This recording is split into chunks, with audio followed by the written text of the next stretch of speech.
Welcome everyone. Evelyn here. So glad to be here. Thank you for joining me. I'm going to be bringing you information. I am going to start back at the 6th or 7th and come forward until today. I will give you a little bit of information about what I was just meditating on. I was just guided to 2 decks that I haven't used in a while. And definitely some clearings been coming through. I was actually doing some work on my own third eye and crown last night in bed, which seems to have cleared a block of some kind. And it looks like it may be heart related for the collective. So I'll let you know what that message was in just a second. Today is, what is today? That is Monday. I thought it was Monday, but I'm like, is it Tuesday? I'm not sure. So it's Monday, and MON is also representative of the moon. And we just had the energy of a total lunar eclipse.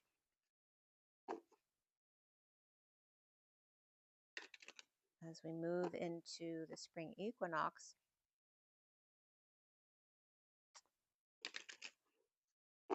and then the full moon with the solar eclipse, the partial solar eclipse on the 29th of March.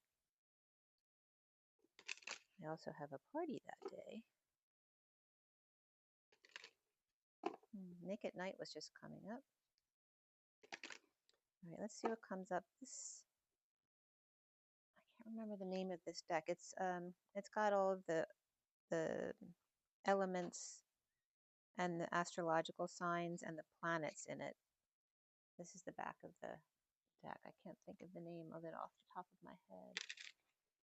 All right, well, I was just guided to pull a card, so we'll see what comes up from this one. As these just fell down gently.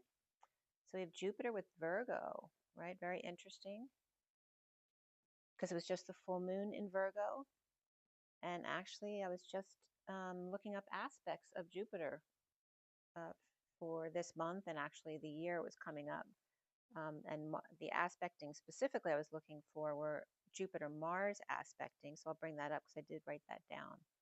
And we have the Virgo full moon eclipse energy that came off of the Pisces full moon, which I posted that because the last eclipse was on 9/18, which is my birthday, and 3/14 was this eclipse, which is my daughter's birthday. So I'm very aligned with that. And actually, when I pulled cards this morning, it was crazy because the underlying energies had 2 12 cards, and then the 1 cards that I pulled from the 4 decks had 2 14s next to each other, and that never happens. So there's some strange alignment here. It's very cool, actually. Actually, the cards that I put out last night too literally were showing that the eclipse had just passed because the underlying energy had the world, and then the sun and the moon came up in the cards that were pulled. It was really interesting.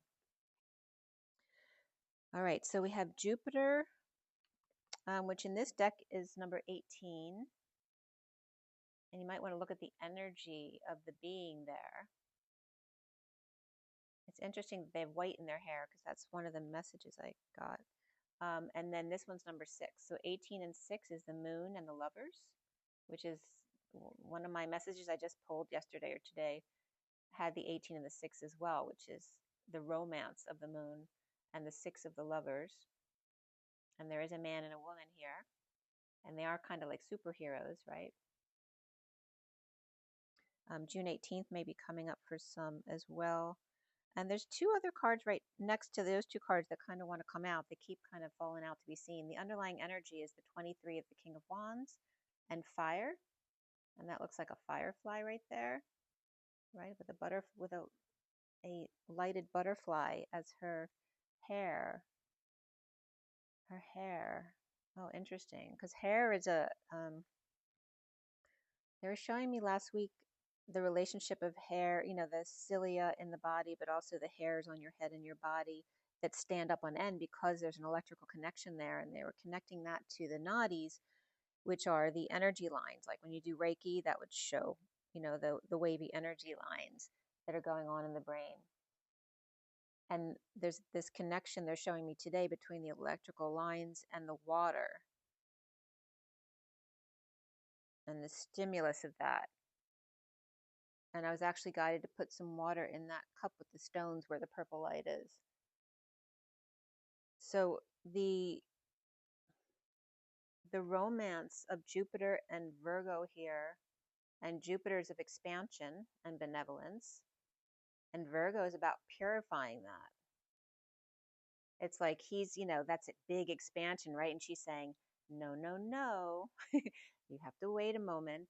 And again, it's the teaching of the masculine energy to use their, like that Knight of Wands energy in a slow burn, right? Not the player energy, but using it wisely in a channeled way, and Spirit's connecting with me.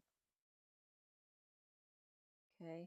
And also 18 at 6 is 24, which is the 24th set of chromosomes, and Omega, and the Queen of Wands. Yeah. So the next two cards that came out next to it were Leo and Pluto, number 5 and number 22, which is the Hierophant. But 5 is also freedom, change, and vacations. It's interesting, right? Because it's the Hierophant, which you wouldn't seem like freedom energy, but it's like the freedom of commitment to yourself.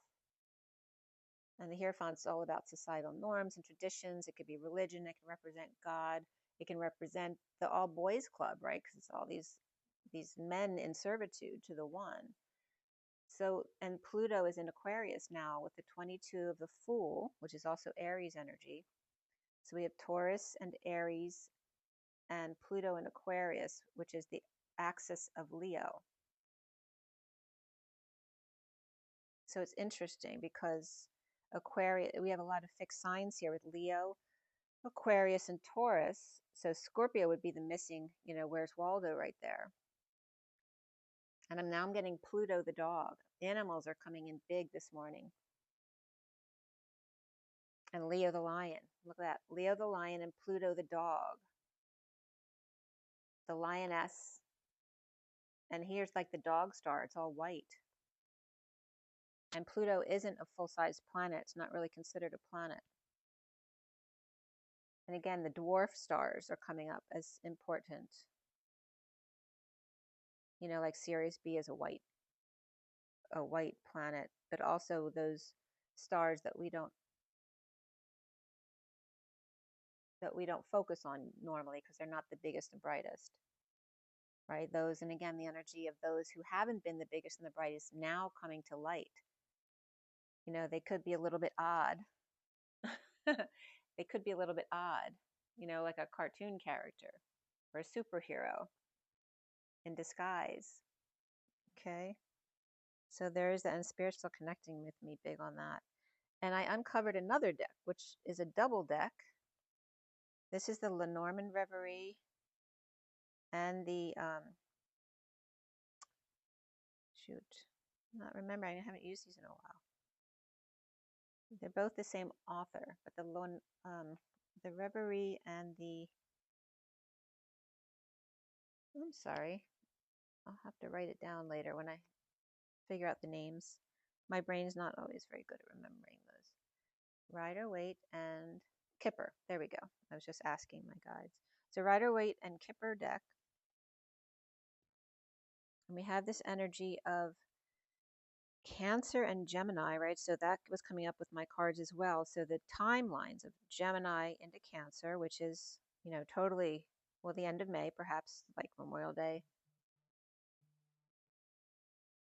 going into June and July for sure.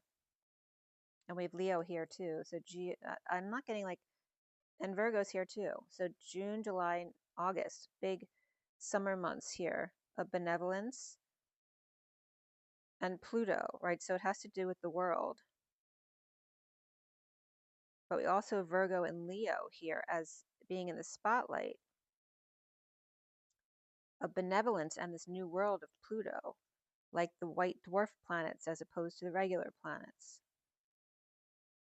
And the dogs, cats and the dogs, where cats and dogs play together as opposed to being enemies and fighting. Okay?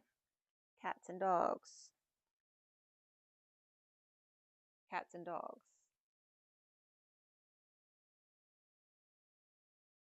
Okay.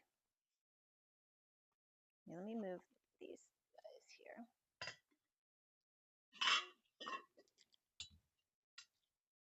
Oh, this guy fell on the floor. I don't know what happened to Sagittarius. That's funny. All right, let me put these up here. I'm probably going to pull from another deck, so I'm just going to put the first two cards up. Stay. Thank you. Having a little trouble here. And there's the eagle, just got knocked a little bit too. He's protecting the pyramid. And the energy lines, the grid lines of the new Aquarius, right? With purple with Aquarius.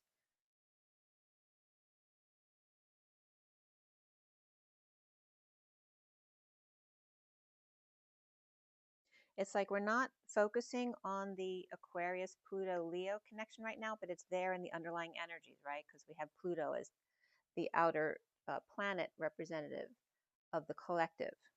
All right, so we know that's there and it's undergoing, that we're moving into the age of Aquarius right now, and the outer planet's all changing signs and feeling that new energy of the collective, as the eclipse then brought in the focus of Jupiter and Virgo.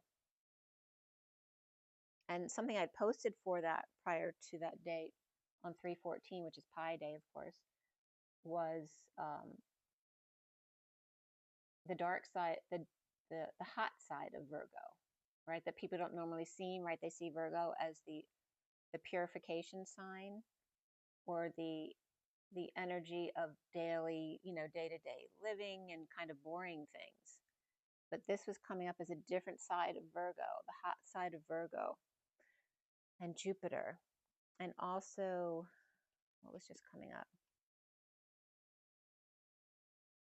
Oh, I haven't listened to Cryon for a while, and I listened to Cryon, and he actually brought up the fact that, how we live in a 10 system as opposed to a 12 system as far as numbers. And in a 10 system, right, pi is 3.14, but he said in the 12 system, it's actually that pi is actually 4, an even number, which then goes in line with the golden spiral being on the pi 10 system, and the crystal spiral being on the 12 system, which is by 2s. So very interesting stuff coming up, and there's so much more to bring you. Sagittarius again was on the floor, and here we have this energy of the half horse, half man. It's so interesting. Because I saw a being that I saw last night was helmeted, not like this, but it was bringing me this energy.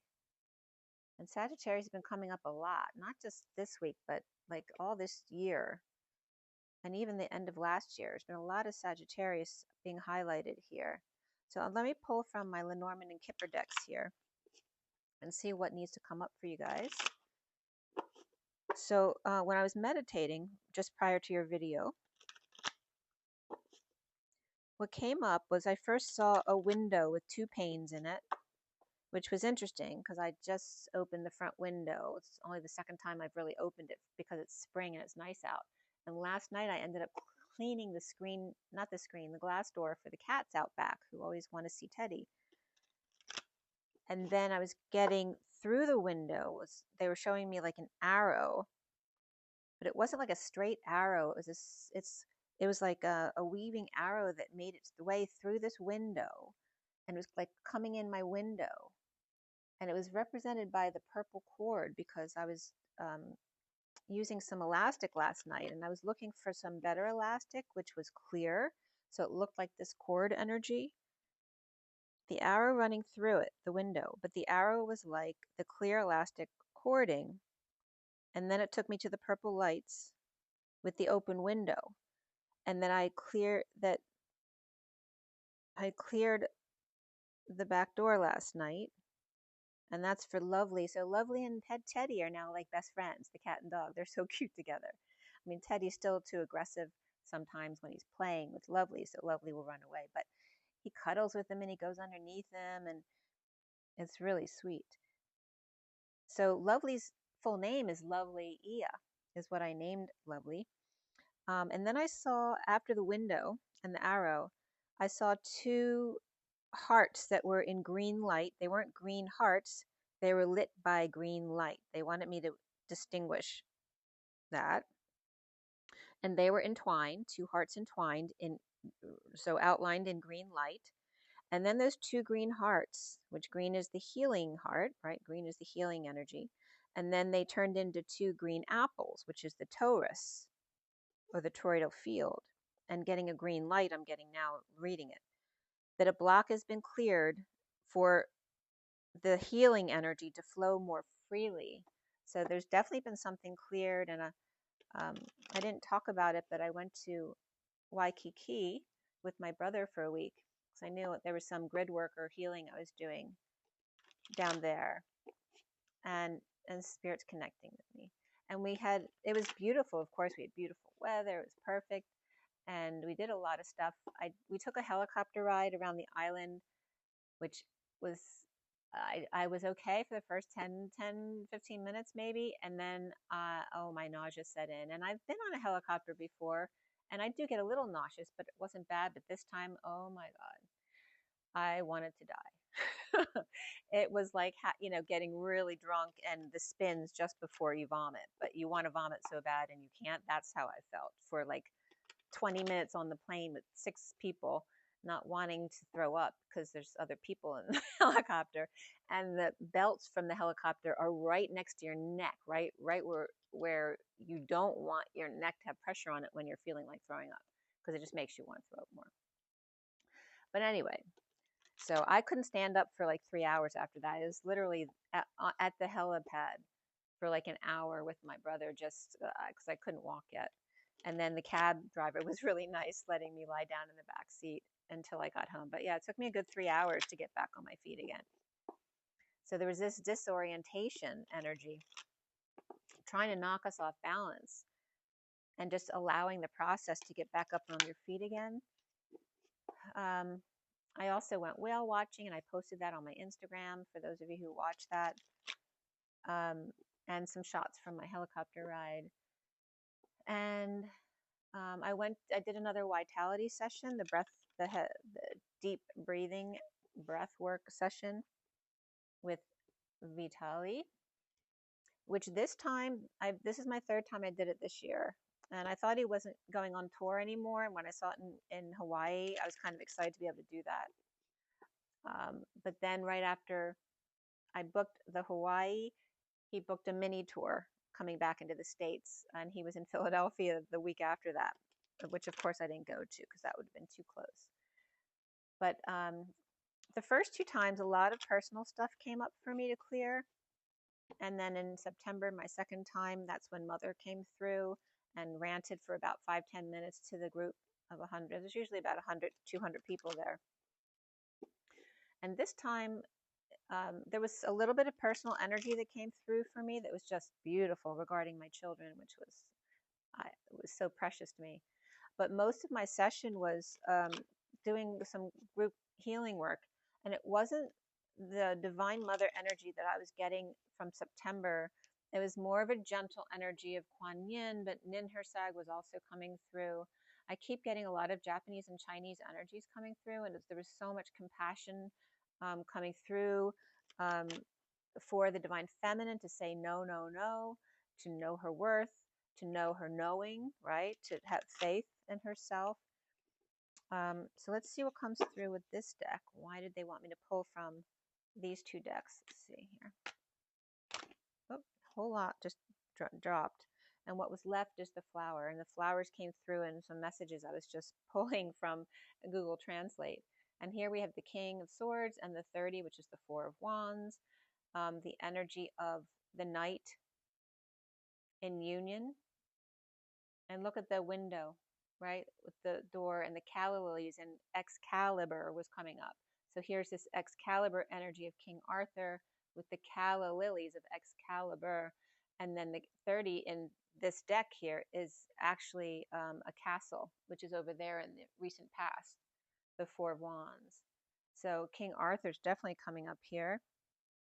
And the Knights of the Round Table, the 12 was coming up in my deck this morning regarding that. And here we have the 9 of the Hermit, and hermiting change of the old and updating to the new, right? It looks very new and clean, but an old version brought up to date. I don't know if someone's bringing up their computer up to date. I mean, perhaps mine actually did have an update last night. And these are the cards that actually dropped out first. The bottom of the deck is the 36, which was coming up in the cards today too. And I woke up at, I think it was 9:06 or something like that. Yeah. 36 is the 10 of Wands, the Atlas energy of the weight of the world. And here we have the cross to bear, the 6 of Clubs, which is the Wands. The 6 of Wands is the 32. It's the journeyman coming in to bring the news of the end of the war. So good news, victory, leading the way kind of energies here. And the cross was coming up too, with the phoenix rising, and the eagle soaring came up in the cards this morning too, which I'll show you. But that's the underlying energy going away. Father Time, as the King of Cups is coming up here, was underneath the cross. Okay, so we have 36 and 37 of the cycle moving from the Wands to the Cups. This is the 10 of Wands, and this is the King of Cups. And that can reference to Pisces, right? The old going into the Aquarius new, but also Father Time and Saturn is coming up with this card. And we just had Jupiter. So they wanted me to bring up the fact that, oh, the PentHex pairing. So when Jupiter and Saturn conjunct, it's a hexagon. And when they're opposite, it is a, what did I say, pent or hex? The conjunction is the pentagon, the opposition is the hexagon, and the relationship between the two. So now you have a conjunction and opposition, which is like, you know, the polarization of two things here. So remember this line because it comes up in my messages today. So just think of the two gate holders over here, and then the line is the bridge between, showing the polarity. So you have one here and one here, and one long line in the middle, which is the bridge. But, you know, it just depends on the range, right? How big is the bridge? So if you have 1 and 1 next to each other, which is the number 11, okay, with no real bridge in between because they're right next to each other, you can still reference that as being polarized. And yet what it means is they're sovereign, but side by side. And then we'll get into that more with the 11:11 because that brings them together into the infinity symbol, which is the hourglass in the middle of the shared space between them, and then the 2 half moons on the outside of the infinity, which represent their sovereignty, which came up in this eclipsed moon. All right, so the cards that came up that fell out before the calla lilies here, we have the 24 of the Swans and the Page of Cups. The Swans, and again, the 24 I already brought up as the Queen of Wands, but also Omega and the 24th pair of chromosomes, right? Bringing out the beautiful swan from the ugly duckling. The Page of Cups, so sweet. The sweet hearts, as we have a heart symbol there. And then the 28 of the 28 is the 2 of Wands, the twin flame energy of the divine feminine's expectations through the window of the courtship, right? Of the 4, which references the emperor, but it's also about stability and structure and the home, but also represents the cross symbol of the vertical and horizontal pillars. And then, so those 3 came up together. 24 and 24 to 28 is coming up as a time period that's important. And then here we have 27 in focus. 27 is the Ace of Wands, that new passion, that flame, and the Seven of Swords, which has to do with taking a risk, perhaps a risky letter or document, or opening something that's sealed and taking a risk to do that. And this feather came up. There's a fish that's called the sea, I don't know if it's a sea feather or something else, but it looks like a quill, like this. That was coming up too, but it was a sea creature. And then we have the 22 of the Fool, but 22 for me is also the 5D station, right? Officially at the 5D station, making something official, an official document regarding romance, right? This pup is looking for someone to leash them. With the 10 of Cups here, the family of emotional fulfillment, the romance, and the moon. This could be a Cancer pup as well. And we have Aries, and let's see, anything else? Yeah, Aries and Cancer right there.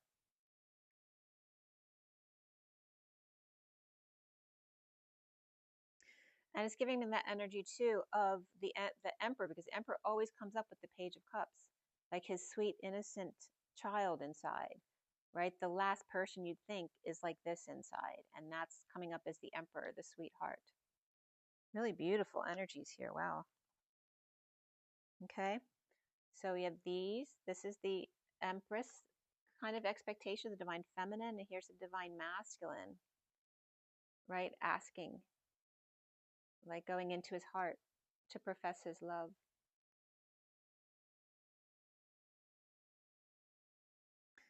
Wow, that's really beautiful. And again, the energy of the calla lily. I actually did a calla lily post a long time ago, and I loved it because it was two of her, like twins, like the same feminine energy, twice dancing across the timelines. And I'm getting the time traveler's wife.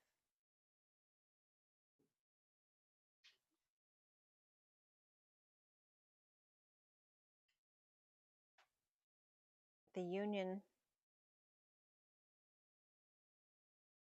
the king's union, and hermiting change. And notice that I'm seeing the glass, the window here. And then I was seeing these windows because this looks exactly like the window I was seeing. As the glass gets clearer, stained glass, and I happen to be Stainthorpe, but the stained glass, clearing the stains. And again, the fragrance of the flower, right, represents the forgiveness. And the fragrance of the flower also is what draws the bee to it, right, to pollinate.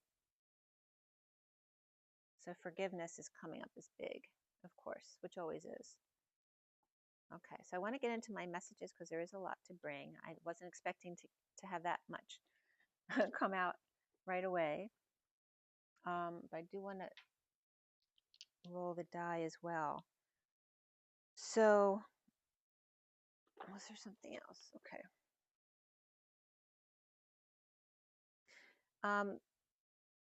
There was a mother's message that came through for me on the 16th. It was early in the morning, so really the night of the 15th.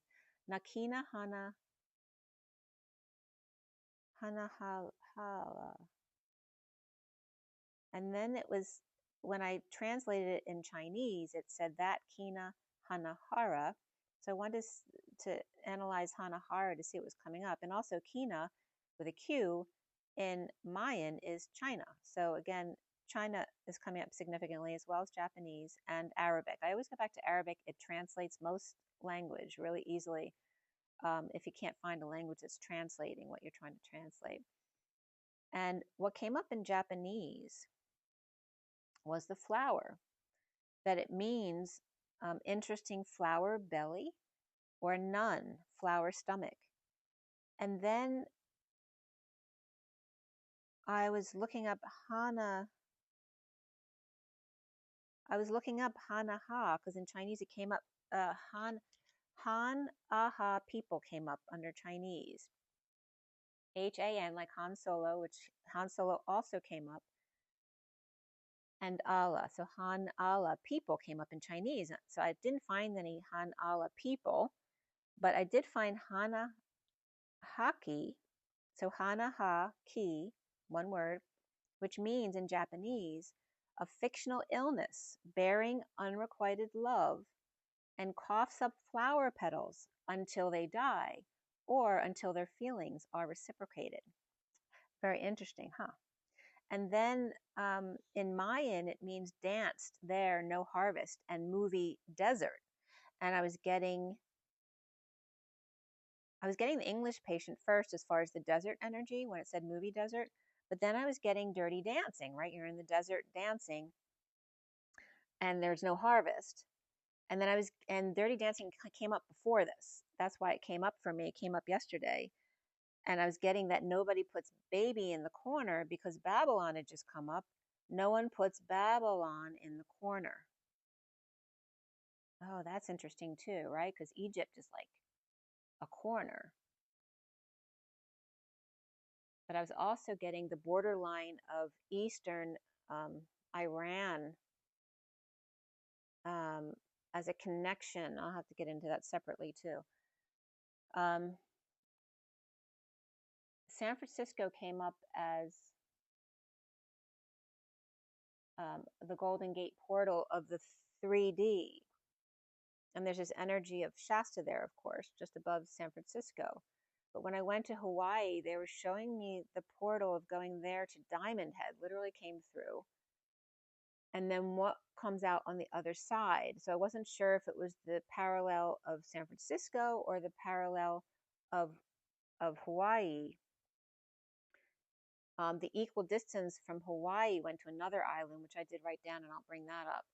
But also, if you go to the other side of the world, going through a portal, it ends up at the border of Iran, but it can be Amsterdam again, which is that little tiny island volcano that's in the middle of the Indian Ocean, equal distance from all the land masses.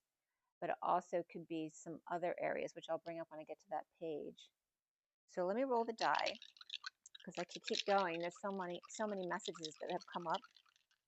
And again, a lot still coming up with Iya, and a lot coming up with Ninhursag, which are twins, right? Brother and sister. So, okay. We have Saturn, and we have Taurus, the bull, and then we have the 8, which is August. It's also Leo energy. It's also infinity energies.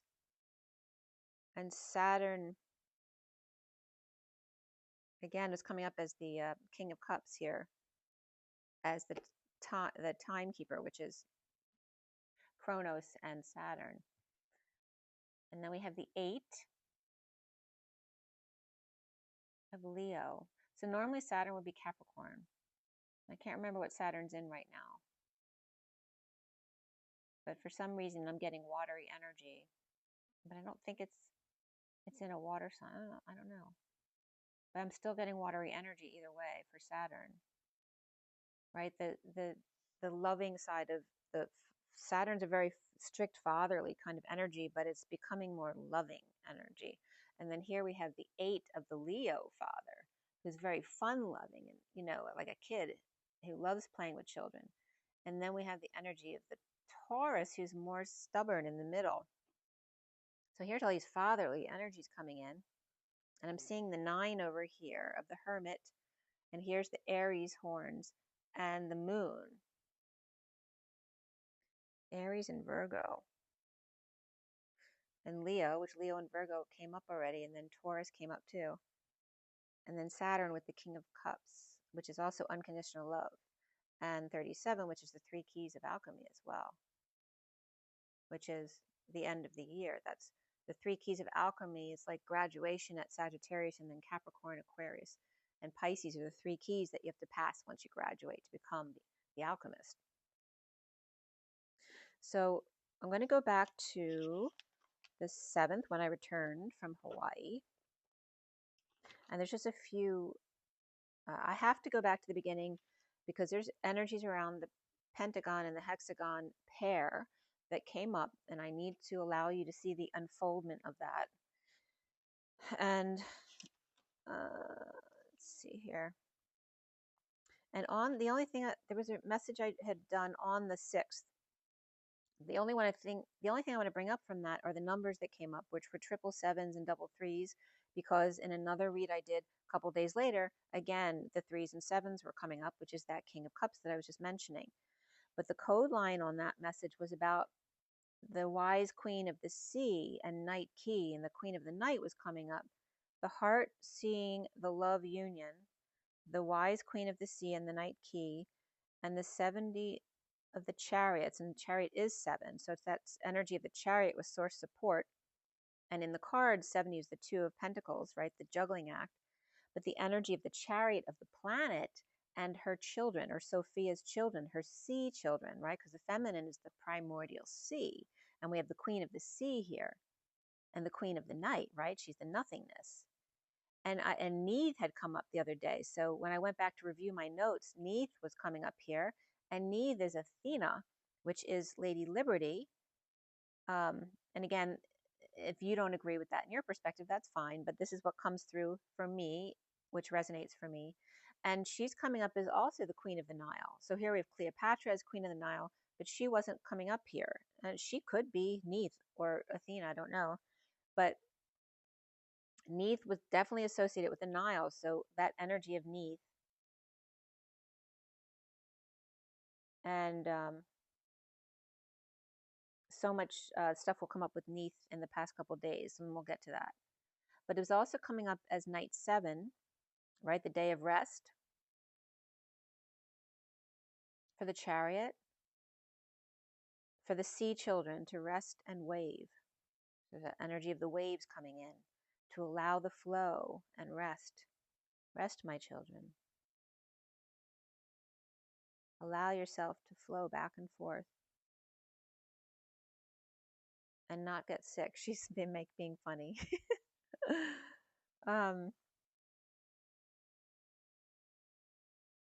Yeah, so of course Queen of the Night was Whitney Houston was coming up too. So there's that Whitney, Cleopatra, Neith energy coming up, the Queen of the Nile, and the Queen of the Night, and coming into union. An unfriendly sea is a Gaia queen, of course, of the sea, right? The primordial chaotic sea. 7 of the vehicle, again, the sea children, the sine waves.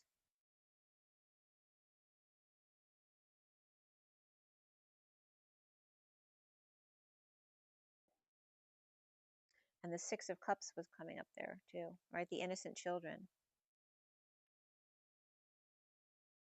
It's like her energy being that master of emotions of cups, the King of Cups, and her 6 of Cups children on her. All right, so that was on the 6th, 3-6, and then we went to 3-7, and we're talking about 3-7, which is the King of Cups. And on 3-7, the numbers 317 and 307 were coming up as highlighted. And that was another day. I've brought this up before, where once in a blue moon, I'll feel a sharp pain in my right ankle, and I really feel it's my twin because I don't have any issues with my right ankle. And I felt it again on the 7th. And it was right when I was listing the 307 numbers, and there's that energy of the 37, the King of Cups. And under 307, the first entry was Freemason, and then XDC, the God's 9 code, Son of Man. And then April 8th could be significant for some. And that came up as my first New Year's date last year for the leap year, for those of you who have been listening. Number 8 was X, and then AE, like the ash in capitals, and then A. Number 9 was it is done. 10 was the monolith.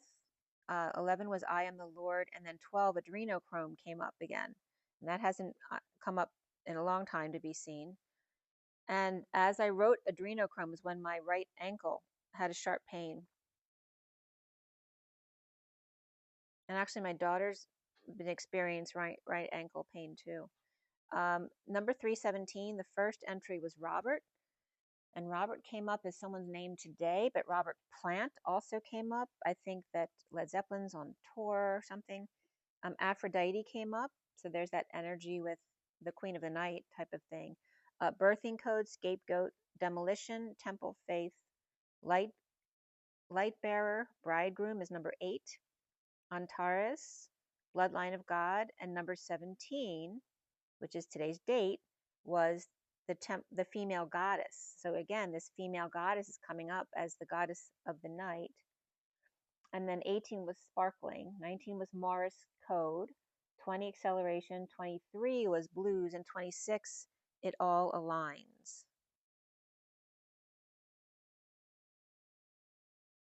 And also at 11:29 a.m. that day, whenever my Nat shows up, that means it's unforgettable. And what I was writing, I was writing notes about Lovely and Teddy and how cute they are with their little kisses. And I was trying to teach Teddy to stay away from Lovely's butt, because that was whenever Teddy would start sniffing around Lovely's butt, that's when Lovely would run away. So I just wrote that, to stay away from his butt, just kisses, give sweet kisses. And that's when the Nat came, unforgettable, 11:29, which is 11 of alignment, and the 29 of the 3 of Wands, which I posted for today, which is about, waiting for your ship to come in, but it's also about being present in the moment and the gift of that and that alignment. And 29 reduced is 11. 11, 22, 33, 44 are considered power numbers, meaning they require more from you but give more in return. And I was just noticing when I wrote this down, when the Nat showed up, that Wilbur, who's the younger kitten that was born in August, looked so much like Lovely. They look so much like each other. Such sweet faces. And now Wilbur, Lovely, and Monkey all sit at the fence in their different spots. Kind of like I was showing you, like the 2 pillars and then the one in the middle. They all sit along the fence like that, sun worshiping. So cute. All right, where is my pen here? Okay. And that was for 3/7 when I got back. It was beautiful and breezy. Definitely some spring weather. We had a little bit of coldness after that, but it's been beautiful. I think we're pretty much done with the winter. So then on 3/7, the numbers that came up in that read was triple ones, double fives, and double tens. So that, kind of 5 and 10 energy, right? The middle and the ends, the start and the end, or transitioning into the next. But also in the code line, infinite alternating currents and reflections, air conditioning, and again, prayer before meals, right? Going in to resonate, to make your energy mesh with the food that you're eating. And the same thing you can do back to back, sitting back to back with your partner before having a discussion about something to align your energies. As the rocket's taking off and whispering bench, very loud and very soft. And then in the code line was 5, phi, and phi is 1.618, which 5 times that is just shy of 81, which in the numerology book, the Divine Triangle, 81 is the end of the life cycle. Kind of like when you're done with the Divine Triangle at 81, because each line in the Divine Triangle is a 9-year period of your life. You can then choose whether you want to stay or leave after age 81. So it was coming up not as 81, but 8.090. So literally 0.01 shy of 81, or 8.1. So it's 809, rounding off to 81. So that was coming up. Plus the end in the beginning and in the middle of the 5. That was coming up on the 7th. And then on the 8th, AFS came up in the code line with triple 3s and double 7s. So again, the 3s and 7s. I think the other one was 3 7s and 2 3s, but same energy. We also had double 4s on the 8th. And the read was done at 3:14. So again, at the eclipse date, and this was on the 8th. AFS came up in the code line, as well as MASTE, which can represent a mastectomy. So someone might be dealing with that. But also MASTE for me represents 1 of 2. And the flashes of light also came up here. And after death reunion. And again, remember, you're transcending death by going through this ascension process. And again, the King of Cups with the 37 of flames was coming up here. The 3 keys or flames. A twin flame, and also it came up as the one of the twin flame signs is to fatten up, a must, a requirement. And Sev came up in the code line, which means apple, night, and seam, which I brought up all of those because I brought up the sewing elastic, the lady of the night, and then the apple is the Taurus. We're all coming up. And Sev is the flash of light. Regarding the apple, the lady of the night, the queen of the night, and the seam, or the pearl threaded, so to speak.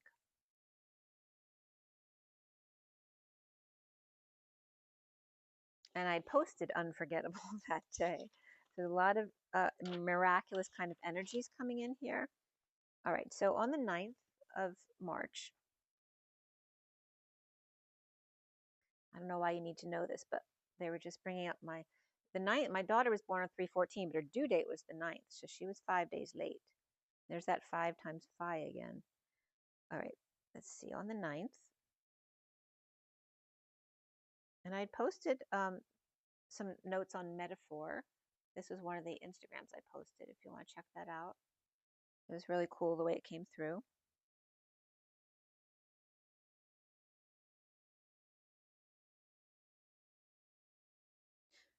So, where's the 9th?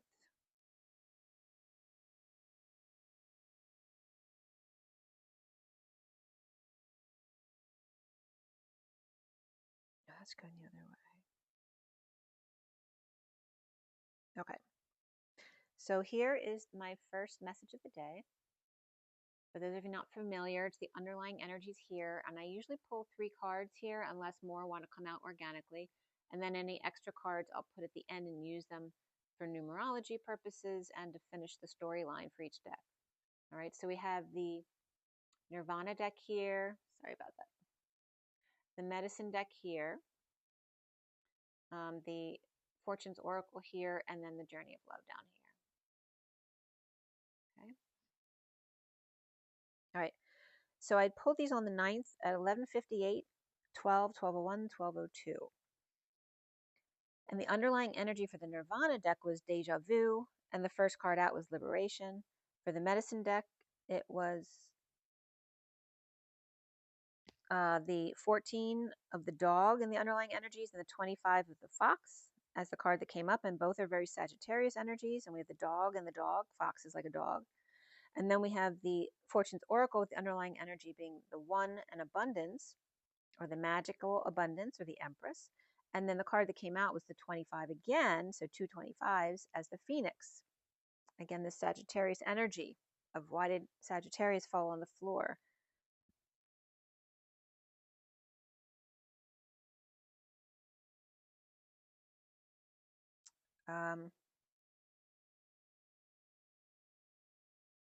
Half horse, half man. And then the Journey of Love, the underlying energy was number 17, which is today's date, and Her Grace. And the card that came out was the 37, again, the King of Cups, with Fire and Ice. And there's very much that energy of Jesus standing in the middle of the vortex between fire and ice. And Breaking Dawn came up as a message. And Sleeping with Source like 00, like 007, James Bond. The 1 of the Magician, the 2 of the High Priestess as the masculine and the feminine. And then 5D, eyes and ooze. As the numbers that came up were 11, 22, 12, 22, 23, 22. The Magician, the High Priestess, masculine, feminine, and 12, 21, 2, 2, 2, 2 came up. So that's not in our lifetime, but it's coming up as significant. So there may be something that will happen in 12, 21, 22, 22. But also March 22nd was coming up as significant. Justice and the Fool, the Hanging Man and the Fool, the King of Wands and the Fool.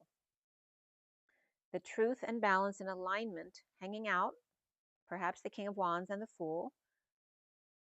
We have Libra, Aries, and Pisces or Capricorn energies there. And I was getting the King of Wands keeps coming up as the one playing possum. Or Libra, Aries axis was the next day on the 10th, after Virgo, Pisces axis, which was on the 9th. And we still have that Virgo, Pisces axis going on from the eclipse. So deja vu of J and U, the twins reflecting, been there before, and before it was being accentuated as the letter, capital letter B and 4, to B, and then the 4 of the vertical and horizontal pillar, the crossroads, the 0 point. The angel dog, patient and loyal, magic abundance, and 5 hands, as in all the hands coming together in a five-bladed propeller type of energy, all for one and one for all. And then 6 hands were around the 5 hands to turn the wheel, that support system, and raise an octave. An octave is 8th avenue, or the 8th path. 2 of deja vu, and 14 plus 1 equals the 17 of the star, which is today's date again. 2 alike at your service with angel come together.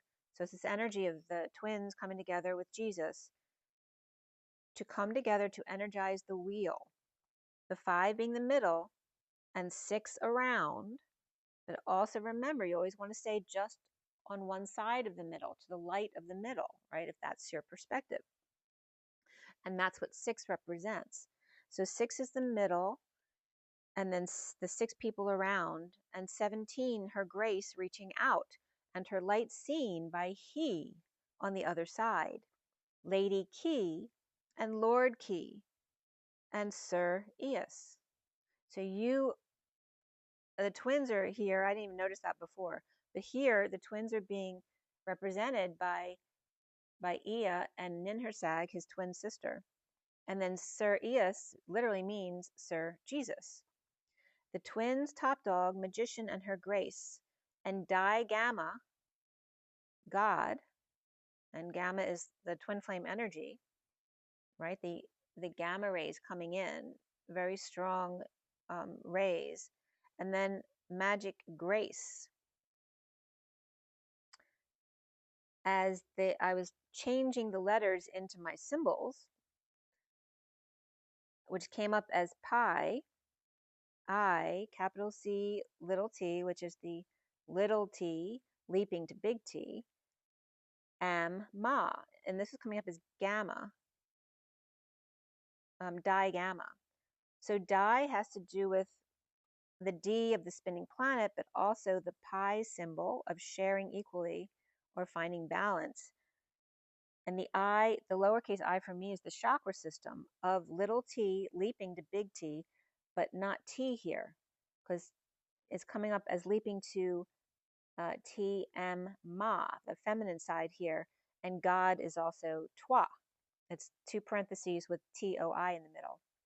And then the M of Ma is 1v1 of co-creation, is a God or Toi through the chakra system bridge, the magical inner child of Gur and Ace of grace, or God's race, which is also the Gur E, which represents the tiger, lioness, sensuous connection. So we have the the pi being 4 in a 12 system, +1 -1, 141, 17, or 014117, 2 angels, 1 star, an E-card ray, an E-car God ray, 2 God, 1 E-car God ray, 1-to-1 of the temple vehicle, God return, God, I don't know if it says returning or performing 1-to-1, or referencing 1-to-1. There we go. Maybe it means all three. The temple, the vehicle, and God referencing the 1-to-1. So 1-to-1 is also H, but remember, 1 is an arc between 2 points, and nothing is really straight. So the 2 1s are actually parentheses or C's, arcs, which then becomes the circle with a dash between, which is salt. Twins to patient angel and top dog as the group to star healer, her grace.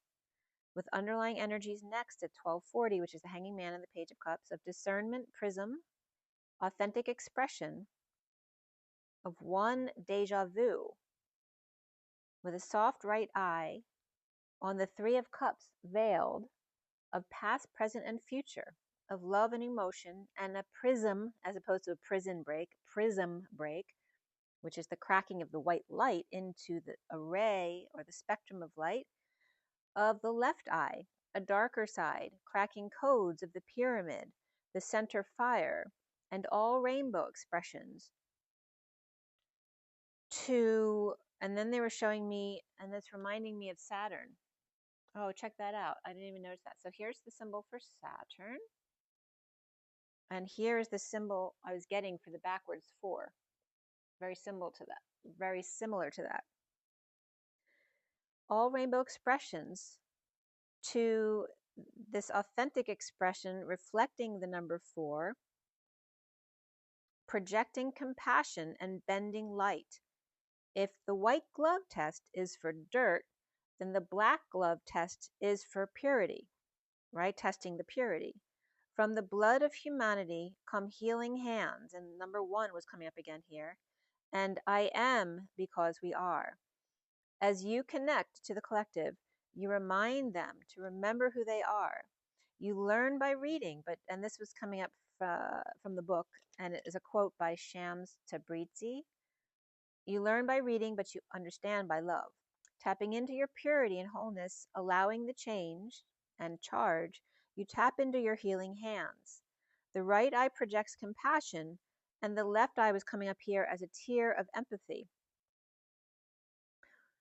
In smoothing the cracks. So remember, we have the crack in the white light becomes the rainbow bridge.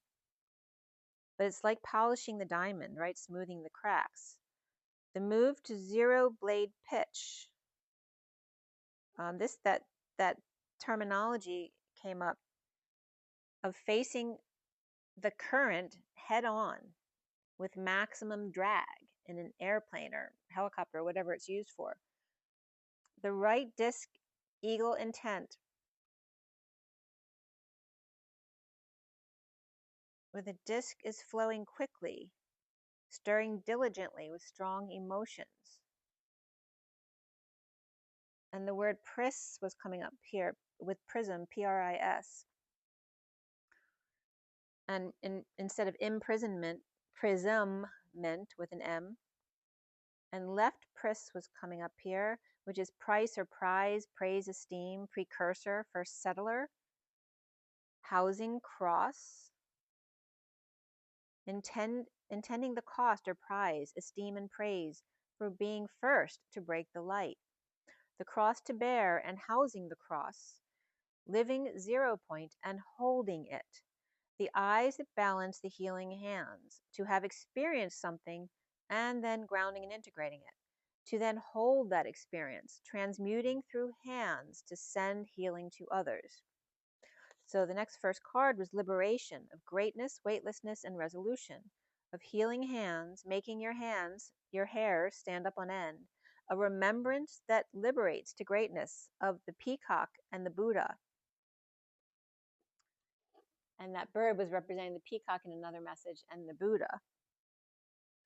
And the fluffy tail, the monk or peacock eyes, and the bird in hand, offering them weightlessness, like floating, until resolution, or until grieving the shadow, which was the same thing as that Japanese definition about unrequited love, until death or until they reciprocate.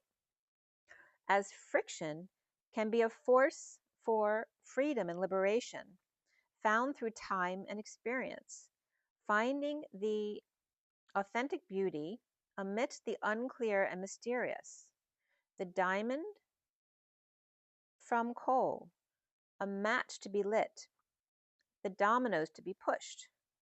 The first rock must be tumbled and chipped away, then cut and polished as a work of art. Friction is contrast, a fast movement back and forth, like a sewing machine, creating heat and static electricity, transmuting the irritations into pearls of wisdom and works of art.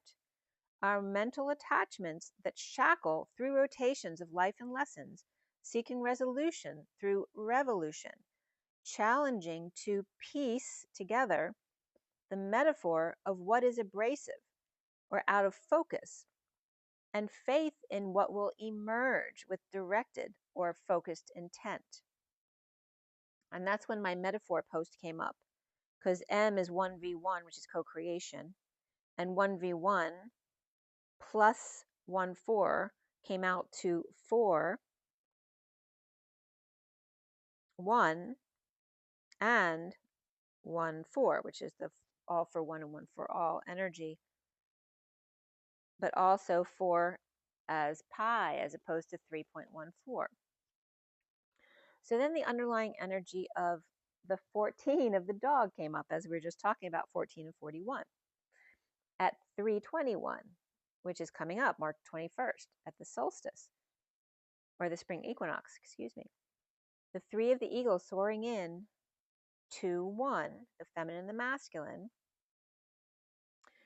After the 1 eagle and 17 mountain lion, the 41 whale, and the 40 dolphin, the 28 armadillo, of great spirit and the star mountain lion receive the whale love and dolphin baby love. At shelter 28, which is the twin flame path, and the choice of path with the patient angel dog.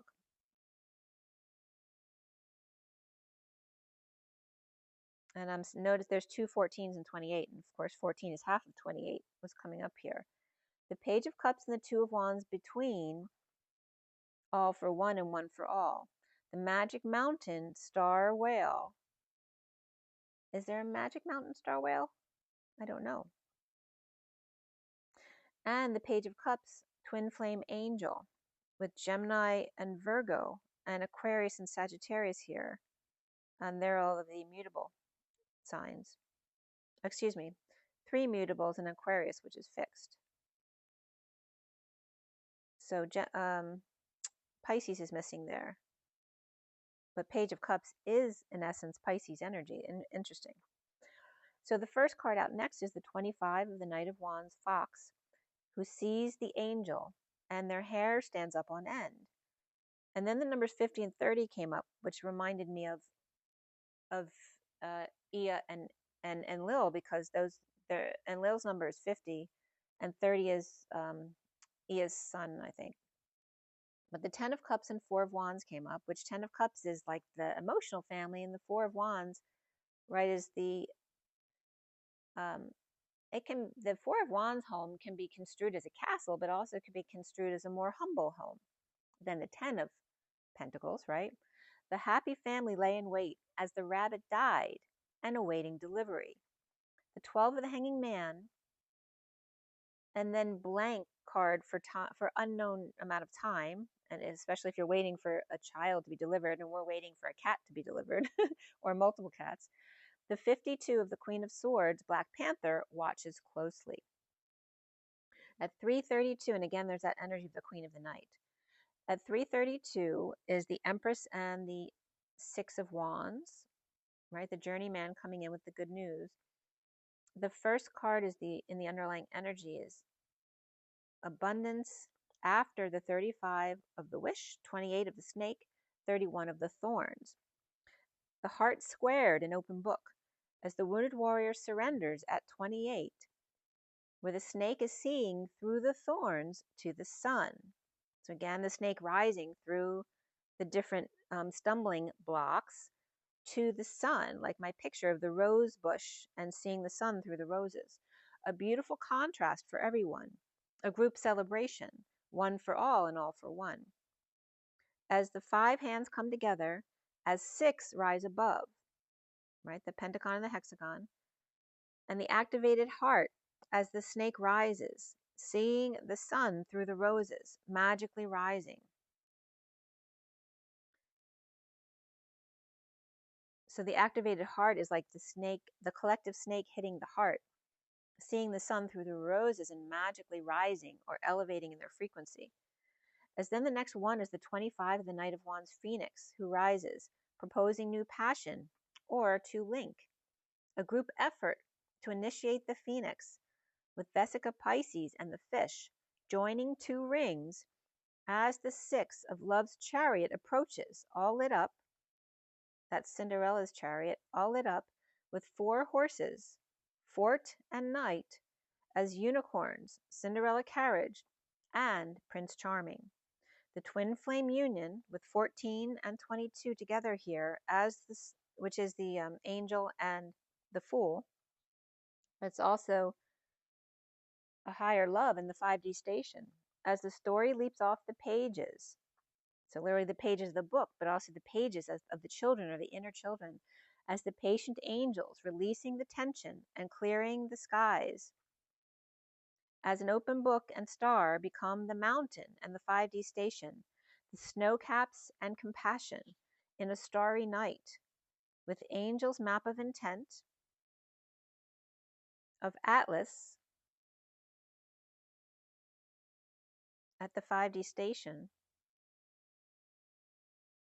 and the star of Bethlehem. The mountain remembers as fools rush in. And again, mountain references the feminine. So the mountain remembers, Gaia remembers, you remember, as the fool masculine, right, in the leap of faith, rushes in. At 3, and I'm getting like big chills all over. At 3:44 is the Empress and the 44 of the 4 of Cups, which can be boredom, but it's also grounding and integrating what you've learned. Boredom has a purpose. It's time to be still, to ground and integrate your experience. So the underlying energy is 17 of her grace, after the 60 of riding the wave, and 69, the 698 pod, of contemplation, and the 30 of towering magnificence. So 698 pod now represents, right, the time of contemplation before you go inside out, through and through to the other side, where then you're back to back and corded, right? So then you can move freely as a unit. The 21 of she is the moon and 68 drop into your heart. Finding peace in the ride, contemplation in the pod, and towering magnificence in the union of mighty sentinels, and the world in her eyes, as she is the moon, romancing the stone. The Page of Pentacles to drop into their heart, as she reaches out to heal with her grace. The next, and Leo, Cappy and Taurus energies were coming up there. The next first card is the 37 of the King of Cups, who sees her light as fire and ice. The 8 of strength of the yin-yang lover, bending over backwards to clear the vortex of wounds, as the 15, the dark mother prays. And then the 3 of the burning hero of the eagle, the feminine energy, impassioned by the etheric touch, or that light touch of the feather, the Midas touch. Mother and son dancing in the dark and burning into the light. So then just a little bit from the next page on the 9th. from 314 to 17 was coming up as eclipse energies for me in twin angels as one star. Right, so like a binary star system. The liberation, and also Athena's coming up, but also the star Alhena, which is the left foot of the more southern twin. I think that's, no, I can't remember which one, but no, the first time I saw the name Alhena on the constellation map, I automatically thought it was Athena. So there's a connection between Athena and Alhena here, as the liberation of the Knight of Wands fox, triggering them to rise into fire and ice, as the 37 of the King of Cups and unconditional love and the 3 keys, and into the light of greatness and weightlessness, and grieving the 10 of Cups and 4 of Wands. Sagittarius in a happy, stable home, or unhappy, unstable home, inspired by a proposal to dance and bend, or 2 families, emotional and passionate, or energetic. And then that's when Enlil came up with number 30 is sin. And both feminines were linked to Ninhursag here. So the Sumerian names came up again with Nana and Suin. 20 is Samas and Sumerian Utu. So they all have multiple names depending on what language you're talking about. And Inanna Ishtar is 15. 60 is Anu. In some places it says God as opposed to Anu. And then number 10 was Adad. In Sumerian is Iskar. And of course, Ea is 40, which I talk about that a lot. And the different codes, depending on the time period of from Sumeria and then Babylon and the Syrian, were coming up as these in Sumerian. So those are the 3 references to Ea or Enki in the different time periods or cultures. But in the numbered lists, I don't know if I agree with them, because I've read other things where Ninhursag has many names depending on what her post is and who's calling her it. So Enlil had a different name for her than Ea had a name for her, and she had a different name for herself, and she had a different name for when she was leading people. So she had many different names. She's referred to as Ninki, Ninhursag, Ninma. I can't think of Ninti comes up too, and I don't know if it's Ninkur was the name that Enlil gave her or something similar to that. So, and Ptah was considered the developer. So there's a lot of that word used, developer and fashioned, of Ea and Ninhursag, the twins. That they fashioned humans out of clay, right? She was a geneticist. So the other meditation that I did yesterday or the day before, I saw a female geneticist, and I knew she was a geneticist. So I don't know if they were referencing her or someone else, and I was seeing her from the perspective of being like a computer, and she was leaning in towards me because she was working on the computer. But then with her was a character like an ET that looked like, and my first thought was the abominable snow monster, but like Chewie, right? So Chewbacca. So very friendly, but with white hair. But it looked very much like that, but had hair all over like that. And then Bigfoot was coming in later as well. So there's this energy of a partnership between them. That could even be referencing us as the hairy, the hairy ETs, as humans, as being graduated into, Homo erectus when we were seeded 200,000 years ago, which didn't actually develop into the human until about 35 to 50,000 years ago. So,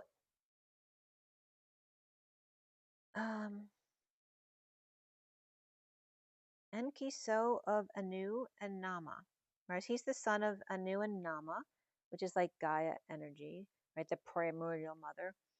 And he sits on the left side of Anu, the feminine side of Anu. He's considered the older half brother to Enlil, but sometimes is called the younger brother, because it has to do, like, Enlil was above Enki in certain statuses, so it's written in different ways. But here it was clearly saying that Enki was the older of half brother to Enlil, and also had his twin Ninhursag. So, and this was coming from mythology, stockexchange.com. That's one of the sites I've been to. Married Dimkina, and that's interesting, right? Because Kima came up in that download that I just talked about, on Nibiru, the daughter of Anu's predecessor, Allahu, or Alalu. I don't know if that's an H or an L. The blood bridge of two rivals for one throne on Nibiru, which is interesting too, because the story of the Anunnaki is that the Anunnaki and reptilians wanted to make peace between, or excuse me, the Lyrans and the reptilians wanted to make peace between their cultures. So they had their king and queen come together and make the Anunnaki culture. So it's that same type of thing of bridging issues between cultures and races by marrying their leaders. And also here it said for Enki, Ea, Poseidon, energy, one of his nicknames was Ninigi Ku, and which is Lord Bright Eyes. And I immediately got total eclipse of the heart, right? Turn around, bright eyes, because he's got blue eyes. And then his city of Endu, and of course are related, Eridu and Ngura. Silver and lapis were representative of him as well. And his symbols, get this, because this will come all through my messages today.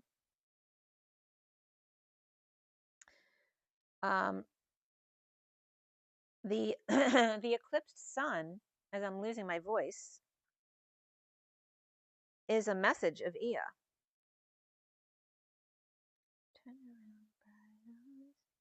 And now I'm getting no one knows what it's like to be the sad man. So behind blue eyes is coming up here, right? I'm not the sun. I am the sun, but I'm not the sun, right? A new sun. I'm the one eclipsed by the moon, which is not Enlil, but the moon is the daughter. He's eclipsed. He's eclipsed by his twin sister, who he's in love with, but he has an air of entitlement, right? So another connection, really cool, is that he is literally quoted here as the man sprouting spring waters. And I posted this when I got back from, or while I was in Hawaii, because Waikiki means sprouting waters. So here's a connection between Waikiki and Enki. And Y is in Hawaiian is water, and Ki is earth. And Kiki is actually my sister. So we have two earths, right? Oh, and that took me into Tiamat, and then through the translations on Tiamat, when I was putting that into the system, I literally got that there's also Diamat with a D as opposed to a T. But again, here's this energy of Earth's twin, right? They're Earth's other, her brother, her twin. So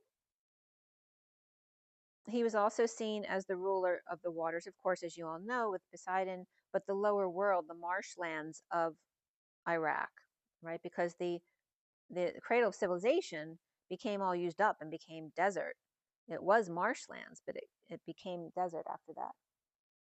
He was also responsible for mining gold from South Africa and other precious metals, along with Abzu. The way of Enki, the southern skies.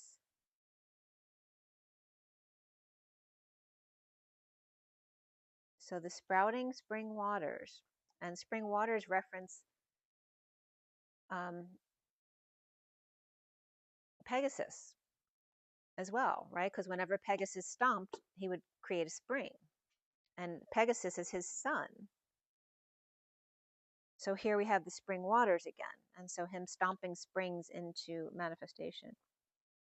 The southern skies, including South Africa.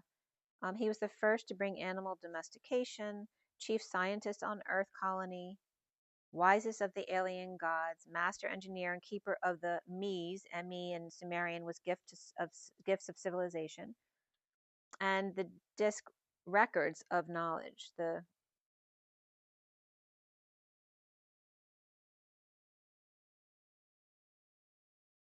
And of course, he had many children.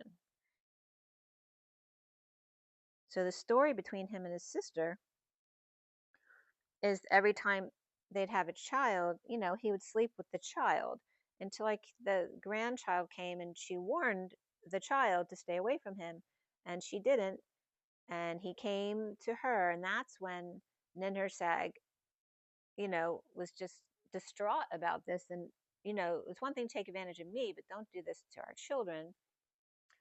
And then she taught him a lesson, because she had created all these children from different parts of his body, his different organs. And one day, her and her granddaughter planted all these plants, and I forget what the exact meaning was, but it had something to do with this situation. And they were planting these seeds in honor of themselves. And then Enki walked by one day and just decided to, pluck a leaf from each plant that they had created. And they were so furious that he felt so entitled to just take whatever he wanted, that she like basically cursed all of those organs that her children were birthed from in his body. And then he was failing and suffering. And then she was called because only she could bring him back to life.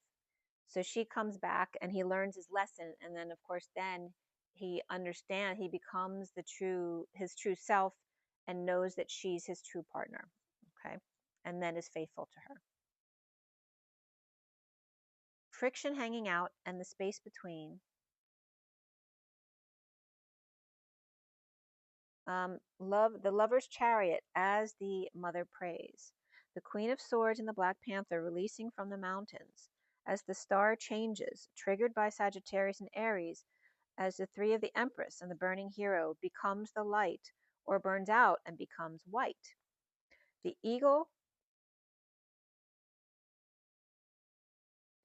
contrasts into flames as the phoenix rises.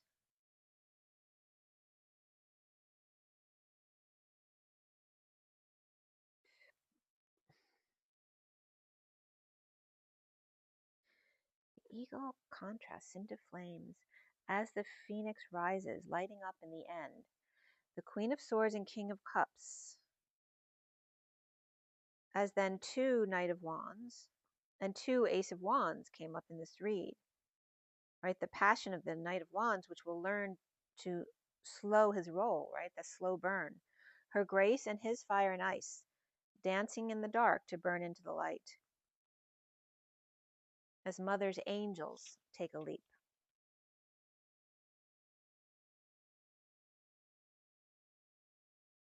Oh, interesting. Nin Ki in Japanese means popularity. Now I'm getting popular. So that movie is coming through.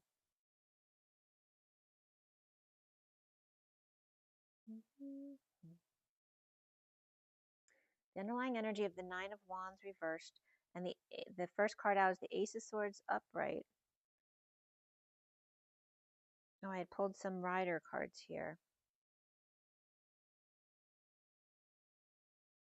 With the surrender of the wounded warrior, the Six of Cups, soulmates, the Two of Pentacles reversed, drop the act, and the Queen of Cups reversed is exhausted with the Ten of Cups.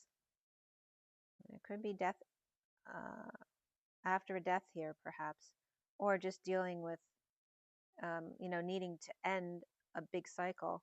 Bridging the happy family and doing all the work. As the Atlas energy with the Nine of Cups reversed, being dissatisfied either with self, but here it feels more like now they're dissatisfied with being alone because they've been healing. And then the Page of Wands is then inspired to heal the heart and distance through surrender and presenting the truth, making the Emperor upright feel bad and unable to work it out, with the Hero font reversed, with alternative views, withholding time, money, and effort, or while preparing for a new life, offering love just to be rejected or triggered in exposing it all on a trip, perhaps. Okay. So then, yeah, and check out Matthias Di Stefano on his channel. Path to the I Am is his YouTube channel. It's got lots of lessons about all different topics in there.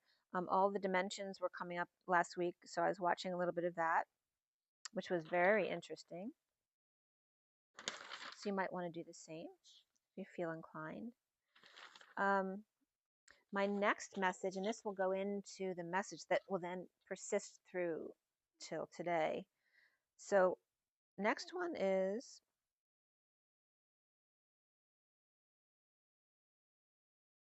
as all my pictures popped up. All right. All right. So this is my next message here. We have the medicine deck up top, Nirvana, the Fortune's Oracle, and then Journey of Love again. And this was just my morning ritual I've been doing where I just pull one card, but sometimes more than one card comes out. So that's what you see here. Okay. So this was 310.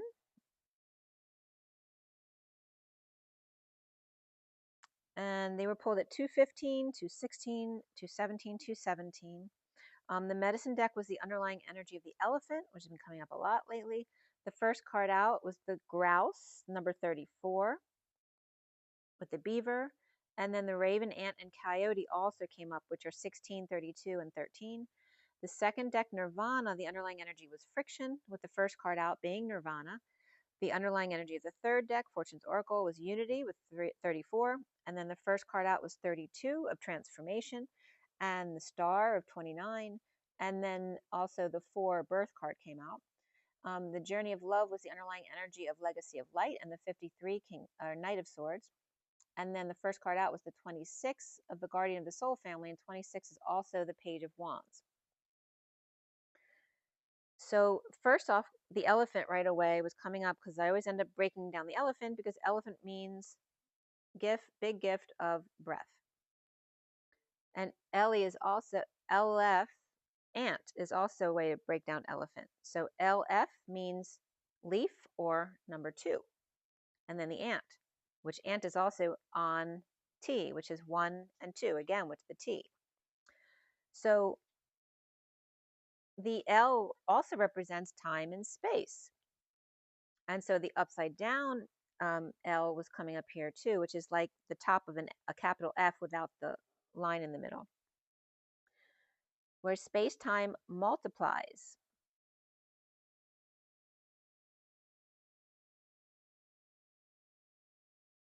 The leaf or 2 of the ant, and then L-E-A, fant. The god El and Ea fan the tree, Ea fanning the light. And light was coming up as L to T of light, and then the I-G-H in between.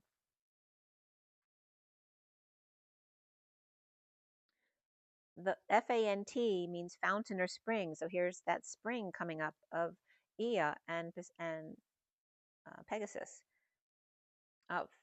Font also means security or deposit, gizmo, widget, thingy. Loot boy or errand boy, boyfriend, vagabond, tramp. Fin, to find, to skin, soak, bite, and dress down. Faint, feeble, weak, and helpless. Left at the right angle, Ea springs or is a fountain of youth. And to march, which can represent the 2nd of March, or to march through March, to cut through as the ant, a spider, a web spider, which the spider in the web came up in the cards this morning. Ant also means elk and moose, and elk came up this morning too. And oath, claw, nail, and talon, thumb, to turn back. And I was getting, in Egyptian, it means to turn back, time, literally. It's the 6 horizontal lines, and then N is to turn back, and then T is time. The ring eyelet on jewelry, the smallest unit of time. Smaller than H 6 lines T, which is approximately a tierce or a third or 1/60th of a second. Also to be beautiful, pleasant, kind, the kind one, an epithet of Hathor. And Hathor is also seen as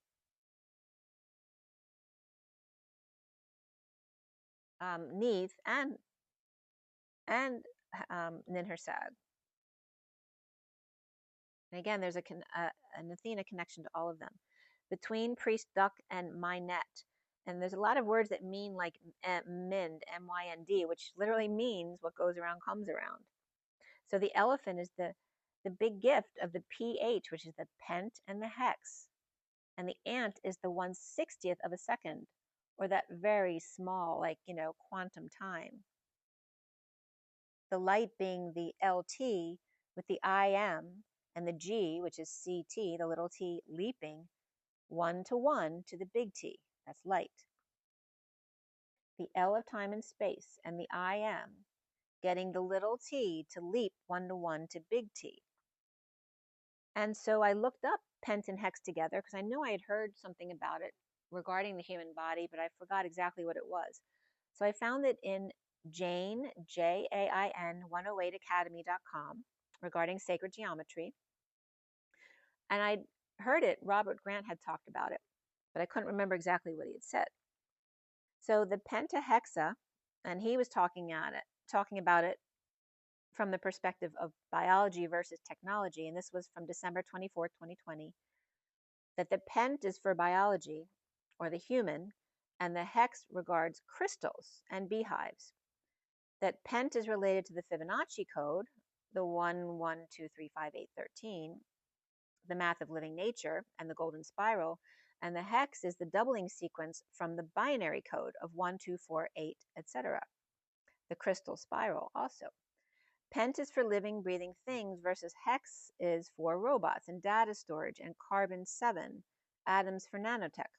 The coming together of this duality or contradiction isn't the polarization, but is a synthesis, a critical shift from 5 to 6.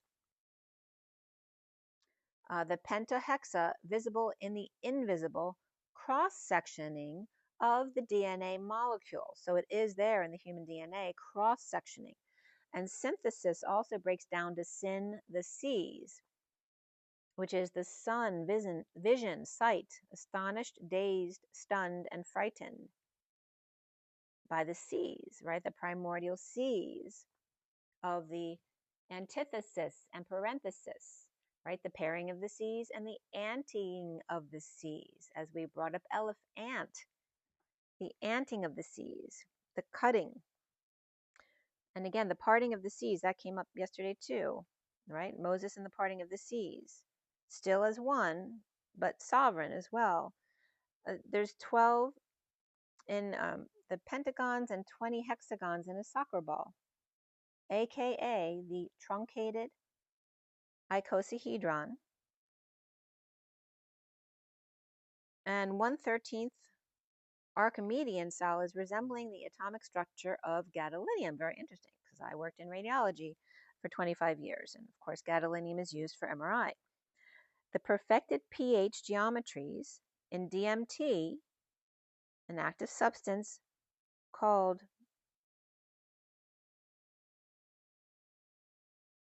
psilocin, is it? PSILOCIN, is all based on the phi ratio, the 1.168. And again, Saturn and Jupiter in a 60-year cycle of 2 30 years of Saturn and 5 12 years of Jupiter, bringing them together. And again, here's where that conjunction every 20 years of Saturn and Jupiter makes a pentagram, and the opposition every 10 years makes a hexagram. And so when you put Vesica Pisces together, where they cross over at the center, and you add that third circle, but that third circle does not end at the center of the two circles. It ends above just to the light, just above where they join. So here's the picture of that. It's not a very good one. I'll show you a better one in a minute. But here's the Vesica Pisces, but it's not from the middle drawn here. I'll show you on the next page. But then there's another circle above the middle here, just above the middle here, where then the circle joins at these 2 points, which is the bottom of the hexagram, and excuse me, the pentagram on top, and then the circle is, of course, the hexagram. Okay, so Vesica Pisces is the pentagon. With the pentagon union, the Vesica Pisces is the basis of the union with the hexagon, of the pentagon with the hexagon. The same way, and this is from Jane 108 Academy, the same way the Creator traditionally designed the universe, with the opening of the compasses unchanged. These 3 circles that I just described creates the triangle, the square, the pentagram, the hexagon, pentagon, hexagonogram, hexagram, however you want to see it, created the universe from one dimension and into the next, giving us collective passport to enter the next octave or 8 path of human awareness, an understanding of our place in the cosmos. So here's a better picture of the 2 circles as the Vesica Pisces here and here. And then the third circle joins just above the center here, right? Which then creates the platform for the pentagram and the octagon, or pentagon and octagon. Okay, and it creates and again, this is a cross-section image of DNA that comes up with this combination of the pent and the hex. And again, the soccer ball reflects this. And he relates to the pent as all living proteins in the physical body. That's what his belief is. And again, references the penta of the 1.618, or the golden spiral, and the phi. The 6 represents carbon 7 and the crystals. So, and crystals are equal to water in that sense. So here you have the 5 representing the physical body and the 6 representing the water in the body. Very interesting. And that's from me, not from him. He wasn't talking about water, but the makeup of crystals is similar to water. And so they would go hand in hand. He also referenced here that it's so important that thought must be pure of intent to work with the nano-T. The 2 is that binary is the crystal code. 12/21/20 is when Saturn and Jupiter align, and I was very excited about that because in my chart, Saturn and Jupiter align in Capricorn, and it was right at that cusp of Capricorn and Aquarius. They align every 20 years. But it hadn't been that precise as it was 12/21/20 in 800 years. So instead of biology versus tech, it is synthesis, not in duality, like the soccer ball, of the 12 of the pent and the 20 of the hex. And the number 5, 6 is like the code of these 2 together. The soccer ball is like a pent and 2 hexes together at each vertex of the soccer ball. And Robert Grant had brought that up, but I couldn't remember the number and why. But it has to do with the vertex of the soccer ball, the truncated icosahedron. And then talking about the dodeca, right? The 2 of them together is this combination, because they repeat themselves over and over again. The 566 is the soccer ball combination at each vertex.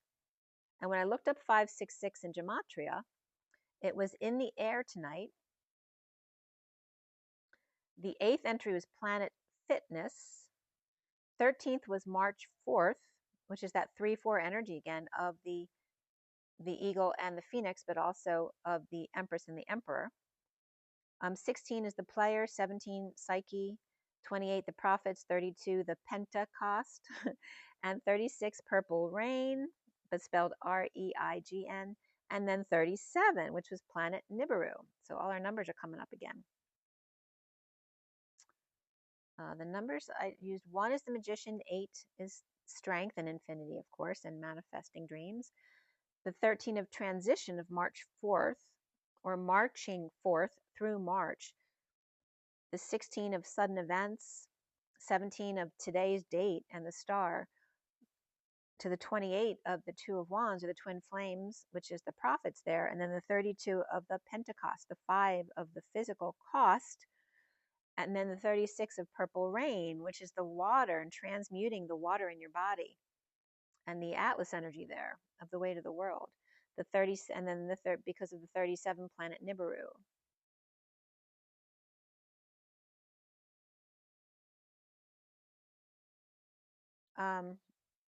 So again, this is energy of, for me, in my mind, we talk about the letter E because it means one, equal, and congruent to.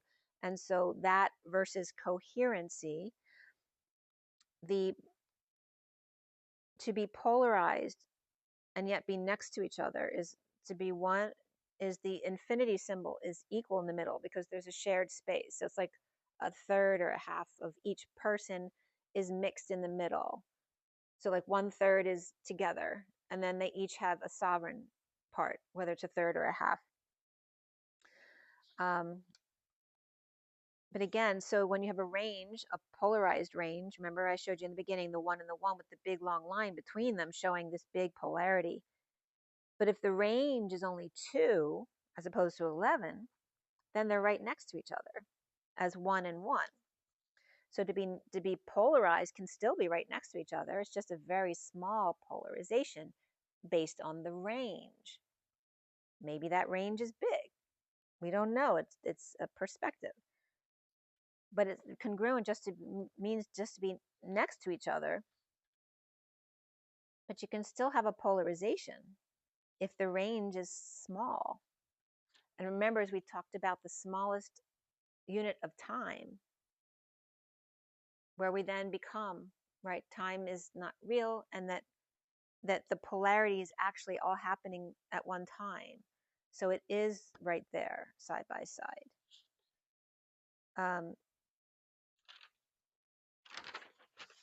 As we get into, so back to the elephant again. And the big gift of breath. And then the pH, aunt, of the pent and the hex and the ant, which is that third, or every 20 of 60 years, right? The smallest amount of time, or this conjunction of Jupiter and Saturn every 20 years. The big gift of the PentHex together, which comes up with the moose and the oath and the claw and the split second. The pH is also penthouse, right? And the house is us, with a hex on us, right, from the old.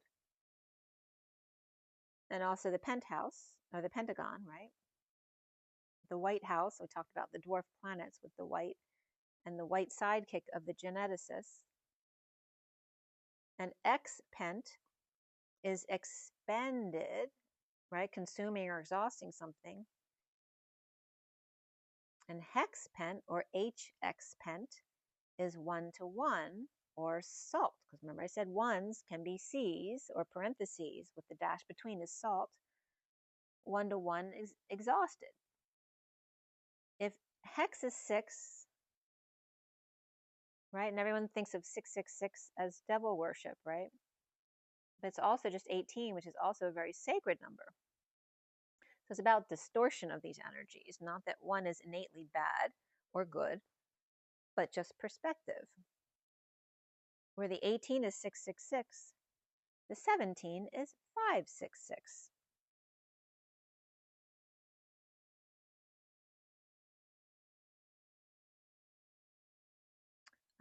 ADE came up here too. aid or addy, but also represents adhesive case. So I looked up to see what that meant. To be present, ownership of the P was coming up here too. Vesica Pisces. So remember Vesica Pisces, the two circles together, represents a fish bladder. Because the fish have two bladders, one where they can leave full of air, right? Or not, right? So that they stay close to the top or sink down low. They can control that by this double bladder that they have. So the Vesica Pisces represents that.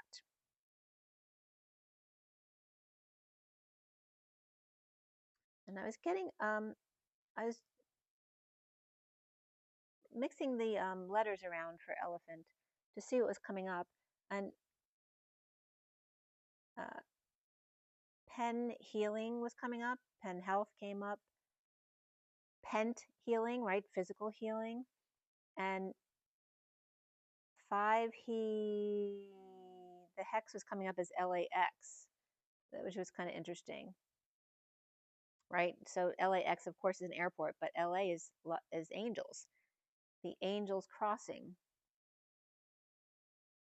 The pent, temple or residence, protection or building. The pent is confined, to hang in fifths, and then plea, or then own P. These were all coming up as elephant, and then own P. The naple, the Pleian. I was getting Pleiadian. I wasn't getting that before. Or Le Plain, the new city. Help Nate. That's so funny. I didn't see that before. When I was in Hawaii, a friend of the family who lives in Hawaii now just happened to be on Oahu when I was there. So we actually had dinner together. So it's funny that Help Nate's coming through here. And then Neat Help, Eaton, PHL, which is Philadelphia. Help Teen, and Tain, which is lineage, and seeds, and toes, and pit. The feather peltane. Remember I told you that feather type fish came up too. It's like an electric feather.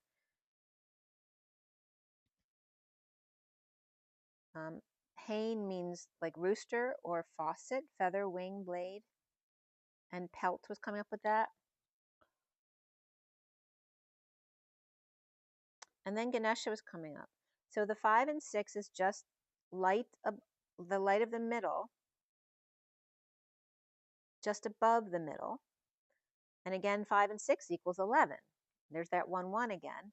And if you mush 5 and 6 together when they're squared, it literally makes the 96 that I talked about right after the 6, 9, 8 pod. Once you go inside out, through and through to the other side and you're back to back, it's the 96 energy. And the energy of the square and the circle. So then Ganesh came up, right, with the elephant, where the nose knows, senses something's up. Left the smallest unit of time to be beautiful and kind one. So let's see what else came up. Essence was coming up too with the S and then sense.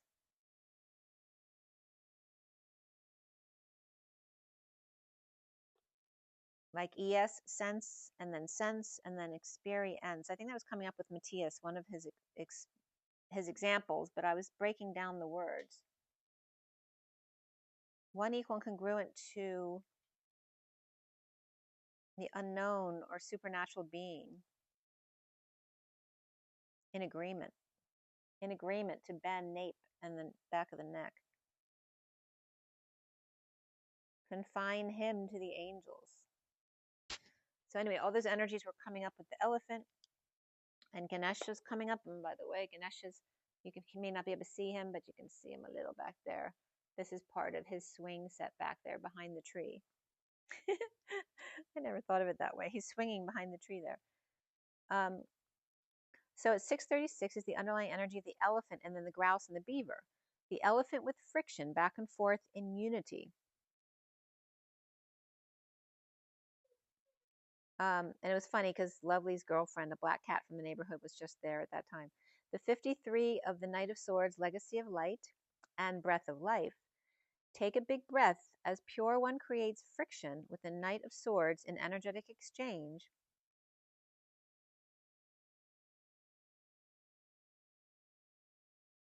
As in other words, getting faster in the heart. After the 36 of Lizard with Dreams, to carry the otter, number 8, the strong otter, the curious one, to the 51, which is the King of Swords, Jaguar, King of Swords, in the lizard dance here, with a map of intent to dance, with the King of Swords leaving space between him and the elephant, to breathe. The next first card is Sacred Spiral of Future and Past and 5D Hard Worker, the beaver at the 5D station building a dam for the elephant to cross with the help of the grouse. The grouse has to do with the Sacred Spiral.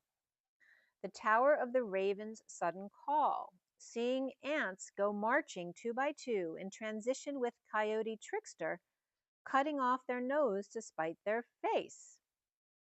And Face is what I always considered to be the cat's aunt. Their name is Face. So there's the ant coming up again. And of course, the nose of Ganesh and the elephant. And ant means to cut. So here's the Coyote Trickster as he's losing his voice again, right? So the Coyote Trickster is the one who's always cutting off their nose to spite their face. You know, it's self-defeating behavior. The underlying energy of friction after greatness, weightlessness, and resolution, with Buddha and the bird, and weightlessness and death, which Matthias talks about death being the nectar, grieving resolve as friction awakens the pure heart into a clean slate. The grouse taken to the center on a vision quest and to the dam. As the first card out then is Nirvana, which is nerve, +1, -1.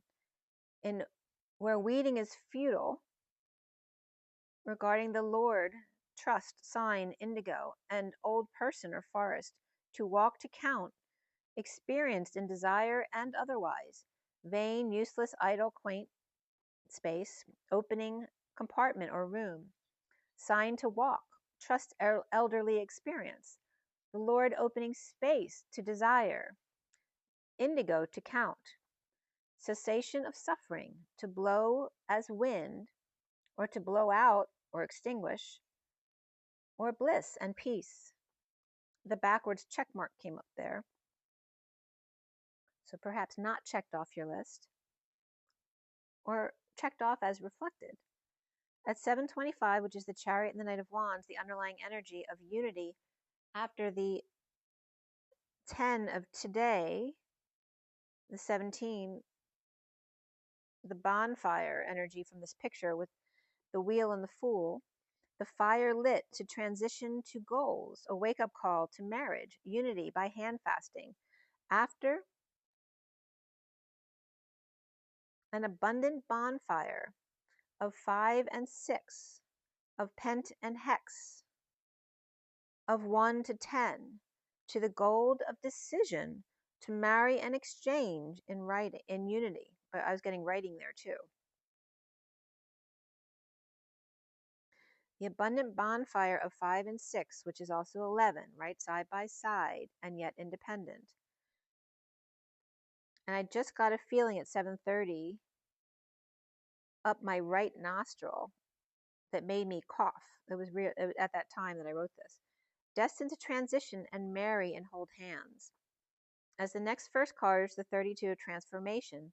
After dark night wakes up to weave unity, breaking chains to heal naturally. As the 6 of Wands is victorious, where the land meets the sea, meets the sky and the I am. And again, that energy of my view in Waikiki of the ocean. And the gift of the stars, from the stars, with number 29 on the plane ride home. And then it reminded me of a song I'd written for my son when he was young. And one of the lines from that was, I'll teach him of the white light. I'll teach him all I know. I'll just turn out the light and say goodnight. And his birthday is the 29th. The 4 of birth came up after that. And my son was born on the 29th at 420 in room 420, which I've brought up multiple times. But 42 is the 2 of cups. Good news from the stars as star rebirths after marital exchange with dark night. The underlying energy at 7:38 to 39, which is the Queen and Knight of Cups, the 53 Knight of Swords is the legacy of light after the 54 Page of Swords, Earth Angel, and the 29 of the 3 of Wands, which is today's energy, in the spiral dance of the goddess. The Page of Swords present with the Knight of Swords carrying the light, as the next first card is the 26 of the Page of Wands and the Guardian of the Soul family. And leading into 3/14/2025, because that adds up to 26. So the Guardian of the Soul family was coming up at the eclipse, where pi then equals 4, not 3.14. So it's like the changing of the guards at this spring equinox. The friction between the elephant and the Knight of Swords with the light, and blissful nirvana exchange in 5D, and a sudden call to turn back time. If you could turn back time. From the future to the past, spiraling fool suddenly leads the way in quote-unquote Coyote Ugly,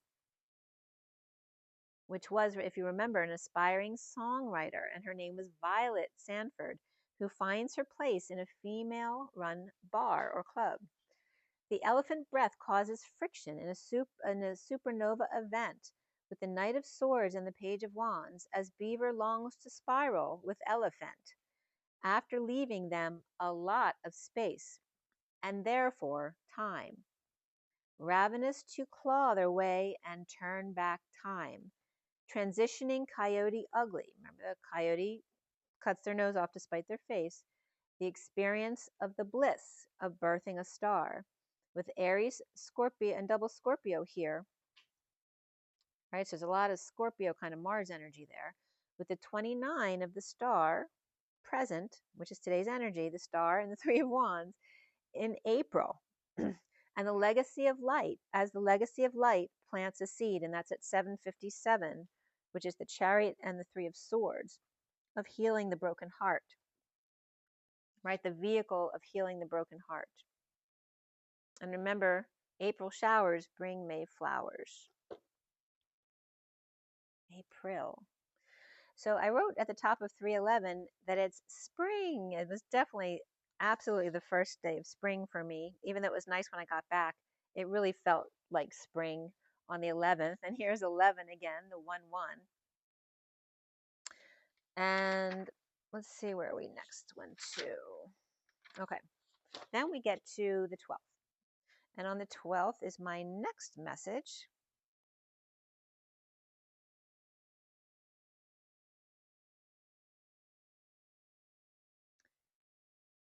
Let's see what date that was. That's the 9th.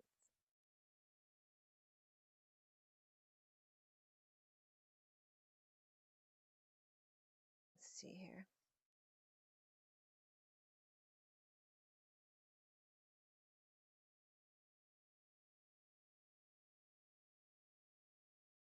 No, I'm going the wrong way. That's why. Okay. So this one starts with the medicine deck. So I don't know if I showed you the right one, but I'm going to show you this one too, because I think this is the one I was just talking about with the elephant. I think I did show you that one. Then we have the medicine deck. I just pulled a few cards here. Okay.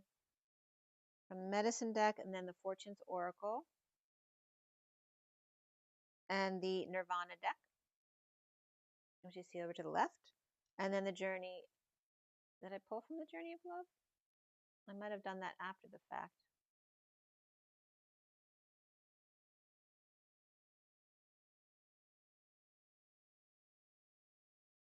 Well, that one has the elephant. Let me see.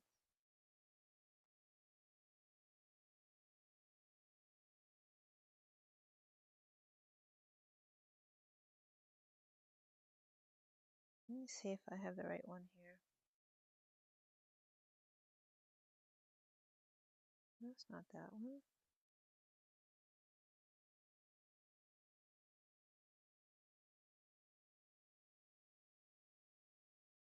Okay, gotta find the right one here.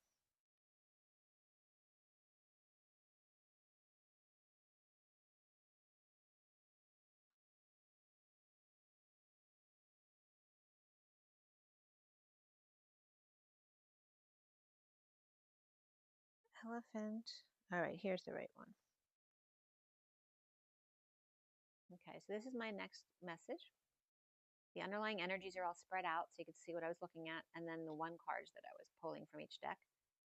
The Med deck, the Fortune's Oracle, Nirvana, and then the Journey of Love at the bottom. All right, so this was pulled on the 12th between 10:42, 43, 44, perhaps to 45. The underlying energy from the Med deck was the Elephant. Again, the first card out was the 50 of the 10 of Cups and the Alligator. The underlying energy of the Fortune's Oracle was 17, the Star, and Love. And the first card pulled out was the 18 of the Moon and the Lovers. Nirvana was the underlying energy of liberation, and the card pulled was partnership with also gratitude and harmony. And the Journey of Love was 26 in the underlying energies, the guardian of the soul family again, with the Page of Wands. And the first card out is the 10 of Wands and the Cosmic Butterfly. And the number 1131 came up from this one.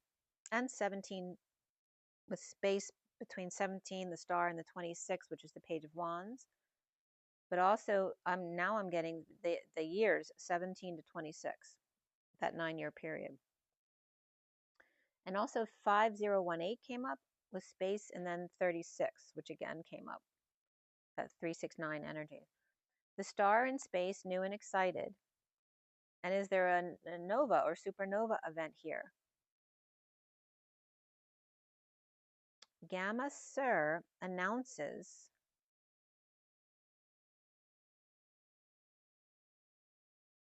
SN with auto start. So this was just what was coming up when I searched Nova. Or Game Sir announces SN with auto start stop charging station, a wireless gaming controller. MWC 2025, 3325 on sale. On September 29th, 24, there was an article any day now about Corona Borealis, 3,000 light years, a long dead star is expected to reignite or launch an explosion so powerful it will briefly rival the brilliance of Polaris, the North Star. Last ignited 80 years ago and will not again for 80 years. The white dwarf, T Corona Borealis, so they could be referencing things when they bring up T here too. Feasting on the material from nearby red giant has had a dip in brightness right on top, like in 1946 before this happened. We know it's going to go off, per Villanova professor. The T Corona Borealis nickname, or T Corbor, 1 of 10 recurrent novas across the Milky Way. Not yet per Star Walk. I looked up again in 2/27 to see if there's something more recent. And February 27th this year, it still hadn't gone off, but it started dimming 3/2023 and will brighten 10 to 2 and is predicted to go off April to October. And others predict farther out from 2026 to 27. So December 13th, 24 from blog.sciennature.com. It may be nearing the end of its life, and this was then talking about Betelgeuse. The red supergiant, exhausted hydrogen fuel at its core, has been fusing elements helium, carbon, and oxygen to collapse their core, leading to a supernova. The great dimming in late 19 to 20 by 40%. Once helium burns out, its days or weeks to collapse of the core will be felt. It could look like a full moon all day for weeks. An explosion display of gamma rays, X-rays, and visible light, creating a colorful nebula visible for centuries. It could be soon, but it could also be 100,000 years, so we don't know about Betelgeuse. Betelgeuse to Procyon looks like an arrow to the head of Hydra, and we're in the snake year, whose right angle, that line's right angle, is right to Pollux and Castor twins heads. And then Alhina came up here too, which is the foot of Pollux, the left foot of Pollux.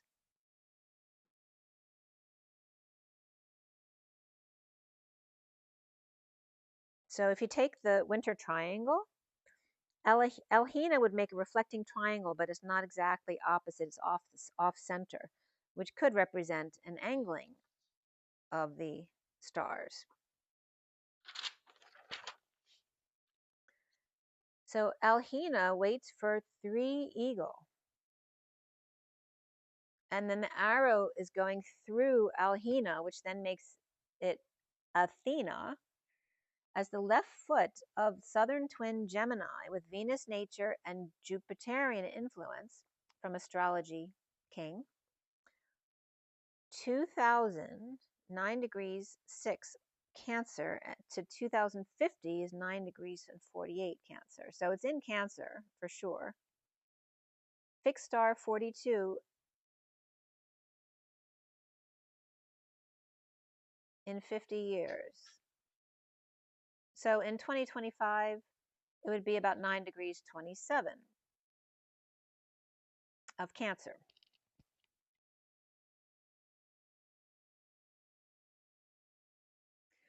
It was interesting because when I went back, I was trying to figure out the degrees that it would be this year. And then in 2015, 14 to 15, the degrees would have been 9 degrees 18, which is my birthday. And that's really when I started my twin journey. In 2004, it would have been 9 degrees 9. As the sun joins Alhina on June 30th,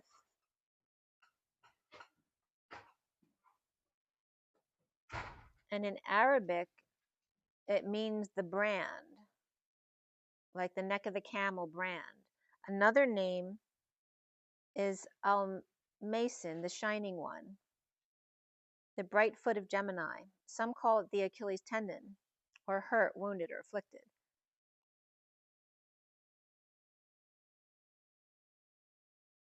And in art, it's always reference affecting the feet. Spiritually, so it's talking about like the attributes of someone born under certain aspects of Alhina.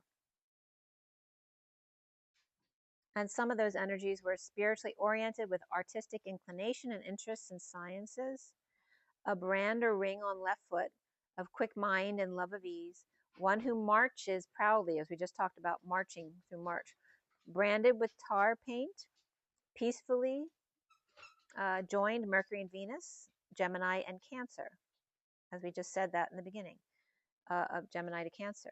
Artistic with spoken word, especially peace negotiator. Distinction for its efforts. Entered Cancer in 1755. The rise of Euro thought and literature from the Renaissance onward, so reflecting what we're coming back to. And it rules 1 inch to the right of the breastbone.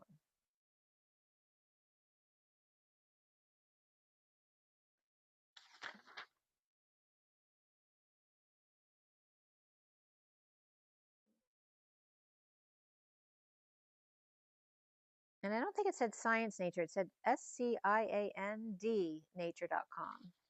It was a blog.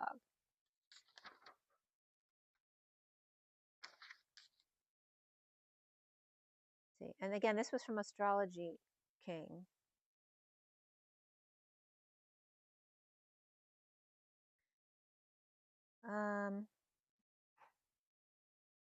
But you can look more up about Alhina. I didn't find a whole lot about Alhina.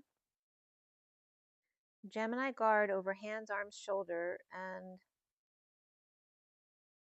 portends to devotion and genius, largeness of mind, goodness, and liberality.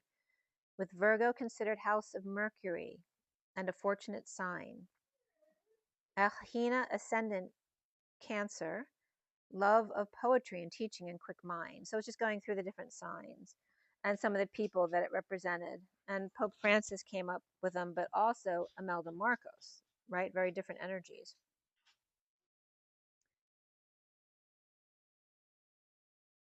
There's a conjunction port of Fortune and Elhina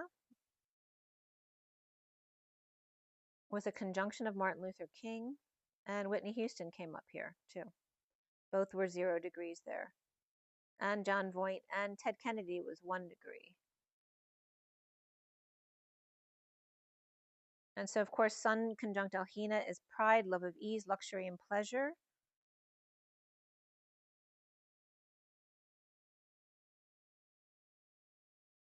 Let's see if there's any other numbers. Yeah, so I won't get any more about that. But anyway, Elhina's, it came up for me a couple of years ago, Elhina. So there's something significant about Elhina going on. Elhina, I think I found something talked about that could supernova. I don't think they have clear evidence about Elhina, but that could be a nova.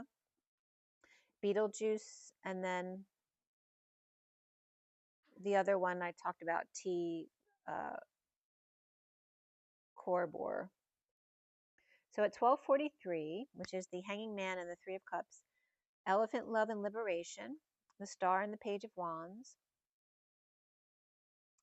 the 2 moose. Remember, elk and moose are similar, but moose are more twos and elk's more group oriented. So 2 moose march to turn back time to the smallest unit of time. What goes around comes around. The big gift of breath and a dream come true with Asian copper, which also comes can be referenced as cope. And there's that energy of the caping or the canopying with the hair standing up. The genie or the gene in the bottle appears as the number 25. If you put 25 back to back, it makes the magic potion bottle.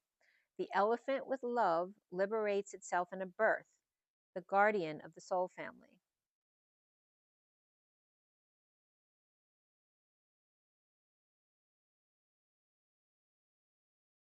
And the monkey, ET, and elephant pens all came up. So in my copper flowers there's 3 pens up top. There's a monkey, an ET, and elephant pens. So the elephant, after the eagle 1, the rabbit 30, space, and then the 27 of the dragonfly, an illusion. Ea with watchful eye of home and little ones, still afraid, giving them space to roam. With new passion of 2 as 1 and a beautiful mind, the eagle and great spirit. Well, the eagle is the great spirit in the medicine deck. To elephant, inspire the home and space to roam. The dragon beam, the dragonfly, trying to prove their worth. There's no need to prove what you know, your magic. With dragonfly, you may have forgotten to water the plants.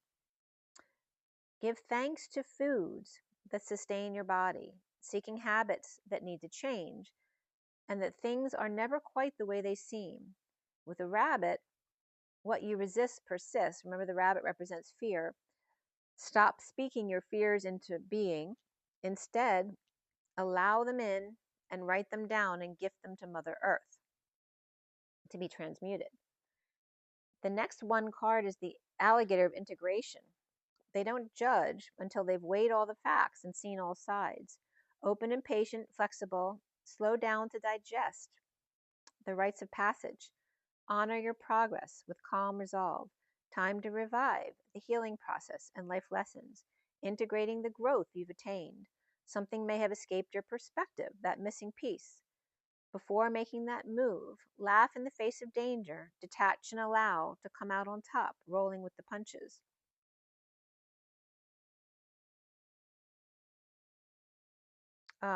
Shri, as in Sri Lanka, was coming up, that word. And one of the definitions is loveliness. Goddess, Lakshma, mark or sign. Diffuse light, to mix, burn, flame. Light, ray, king, bone. Prosperity, rules. Beauty, God, fortune. Splendor, radiance. Lord, master, sir. A sign of respect. Holy, sacred. Title of honor. So Paramahamsas came up, and that's Supreme Swan, Hindu teacher who has become enlightened. And Nityananda, there was a title that came up and I didn't know what it meant. And apparently Nityananda is a cult leader or is seen as a cult leader. I don't know anything about it. It came up as Paramsa Nityananda, and it was just playing, you know, Indian music. So I didn't think anything negative of it when I saw it, but I was led to that. Deva Shri Ganesha. Ganesha is why I was led to it. So I looked them up in the different languages in Google Translate. And in Japanese, it came up, Parama is a diva, Shrek, goldsmith. In Arabic, it came up, programs of Hamasa, Natsinanda, DFA, Shri, gender. Under Greek was PN, second series G. Under Chinese was afraid that Grandma Hamsani's peach blossom eyes would hit Diva's wet heat to suppress Ganesha. And the other Chinese, because there's two in there, traditional and more simplified. And the simplified is afraid of Maha Musa mud, Yannan Das Eva, input EEG, press E, B, EBCATE, I think it is. Supreme Swan enlightened, violent volcano on fire, or next to sacred god Ganesha, heavenly flame of Ganesha. So again, now I'm getting that energy of Ganesha with the fire up his nose. The underlying energy of 17 of love after the 4 of birth and 10 of fire. The message not received from star, or 4/10, April 10th to 17th that week. And then the 18 of lovers, the romantic lovers. That's been next to each other like 3 times already. The birth of the volcanic fire of a star into love. As lovers, Gemini and Cancer moon, and they were coming up as 17 to 18, which are me and my brother born a day apart, obviously not the same year, but 17 to 18 was coming up here, the star and the moon. The Aries, Libra, and Aquarius, but also Gemini into Cancer, which we said already.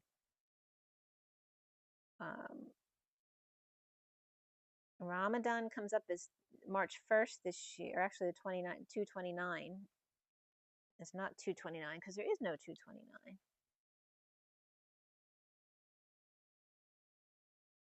It'd be the 28th, wouldn't it?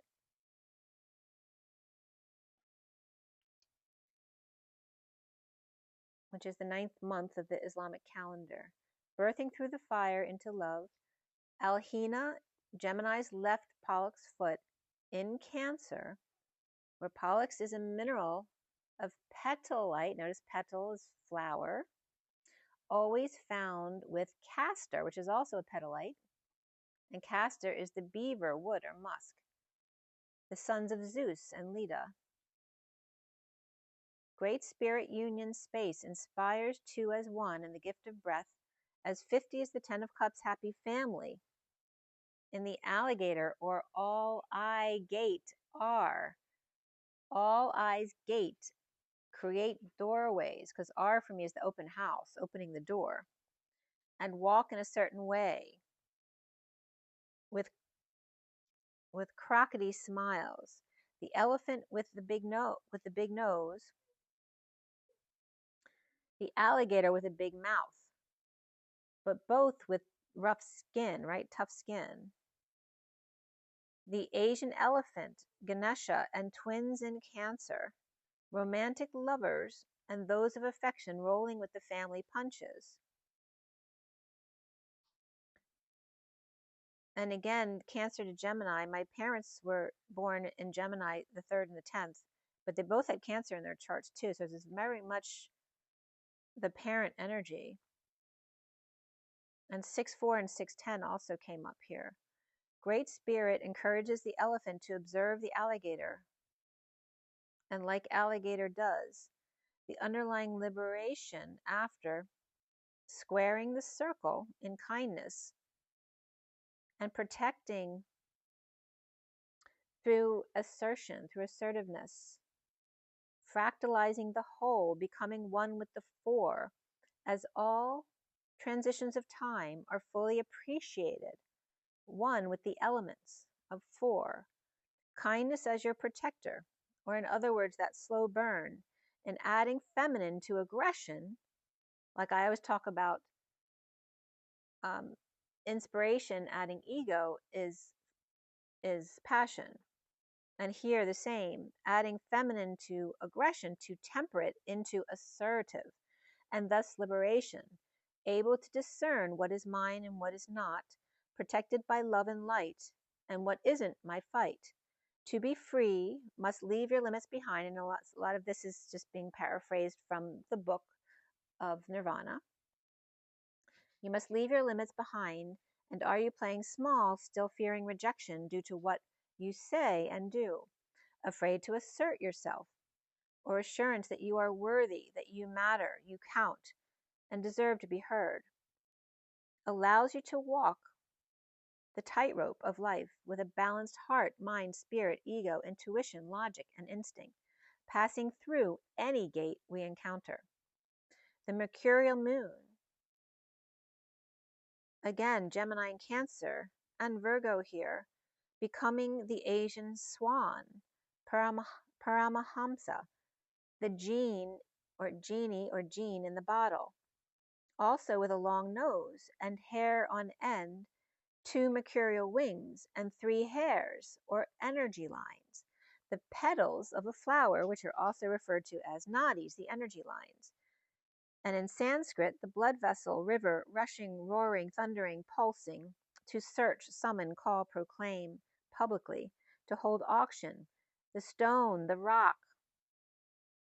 Nadar is to swim or travel along the surface or in water. Liquid sight, to possess in great abundance, to watch. So 1518 equals 68, which is the Page of Pentacles, the curious student, right? The student of life. And the family that observes, lovers' romance in disbelief, liberation through partnership, twins, gratitude and harmony, exuding your light as stone and rock fit together, perhaps pebbles as a third chord. The underlying energy of 26 in the guardian of the soul family at 256, which is the higher self or high priestess, and the 56 of the Two of Swords. After the seed of the heart, 25, Knight of Wands, and the 53, Knight of Swords, legacy of light, the 6 of Angel of Jupiter awakens, the 23 across the waters, which is, it's all Sagittarius and Gemini energy right there, which are its own axis. And then the 18 of distant shores, the 25 with the question mark of the heart, the Knight of Wands and the Knight of Swords and legacy of light. The family, lovers, and benevolent angels awaken. The King of Wands across the waters swims to distant shores. 4 moons. And again, when it said 4 moons, usually I'll take it 4 moons from when I get it, which was the 12th, which you can do that. Right? So 3, we just had the full moon, 3/14, so 4/14, 5/14, 6/14. So around 6, the middle of June, is the 4th moon. So again, talking about the time period we've been talking about of Gemini to Cancer, but also June through August. But also brought up in numerology, there's one number you calculate that's every 4 months from your birthday. So for me, it would be like, for example, 9/18 to January 18th, and then to May 18th. So there's my thirds of the year. And leading into 26, 25 to 26. As Saggy masters romance to become the guardian of the soul family, 26, the Page of Wands, mastering to then experience the child within, a new seed. The next first card is the 36 of the 10 of Wands and Atlas energy, the cosmic butterfly, the feminine map of intent, carrying the weight of the world. But the world is much lighter and fits in your arms. The transformation of 1 into 2, as 2 comes full circle back to 1, and then that represents 21 of the world and completion at 306. Laying in wait on the sidelines in awe of the romantic lovers emotionally fulfilled, twins and partners in gratitude and harmonized, one who butts liberated from the bottle and waiting for the sands of time to take up more space. An hourglass, the glass ceiling, the veil of illusion, no longer needing to sit in the traffic jam. Time was coming up. So TI is source, and so time is source me, and space is Sophia's pace. But if you add the L to source Mel and Sophia's place, the tree of I apostrophe me, the C pace, Sophia's housing, ace. So she's acing Snoopy, the pilot. Pi, right, sharing, the 4, a lot, with times L line, as we talked about Mel, and he came up in my Crystal Angels deck read a couple days ago.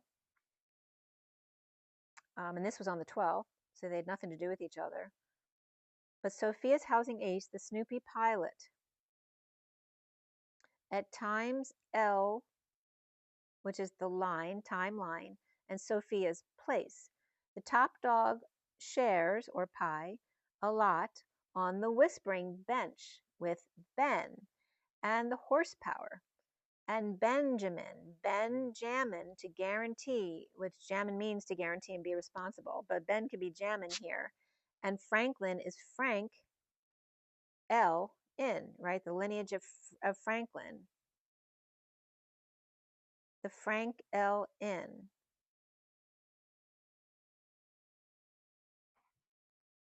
And again, there's this energy of the key and the light.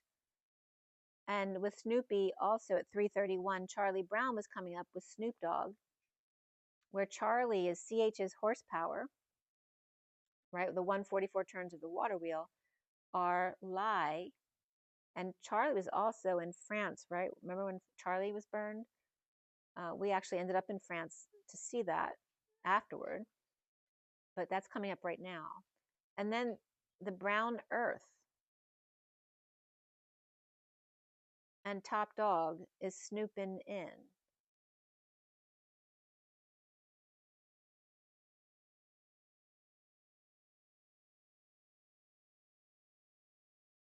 So char lie is also the burnt, right? Char represents something that's been burned. The lie of the planet is brown earth. It's not burned and ash dead like ashes. It goes back to the earth in ash, but gets rejuvenated, right? As brown earth, which is very nourishing. As top dog is snooping in. So with Benjamin Franklin, it was coming up as the B and JC to guarantee the F of digamma, the twin flame energy rank, on the arc leap whispering bench rainbow bridge in. You know this already, as Ben did receive the light, so he could provide it through Ed I Son. Ed is, yes, extra dimensional, but it's also Mr. Ed, the temple of this planet and the lowercase I of the chakra system and the sun's rays. The talking head is on with a flip of a switch. He made it so he's always around with mother's ground. After all, what goes around comes around, and she'll be coming round the mountain when she comes. I was getting math there too. With full remembrance of the farthest back and the light that came of it. The weight of the word, when you add L, line or lineage, to it, or T and S, time and space, or top dog and Sophia, the weight of the world gets much heavier. A blockhead who's top heavy, and of course brings in Charlie Brown. It becomes more dense, the earth. So then we have, we're on the 12th still, and that's where Tiamat and Diamat came up. So Tiamat had come up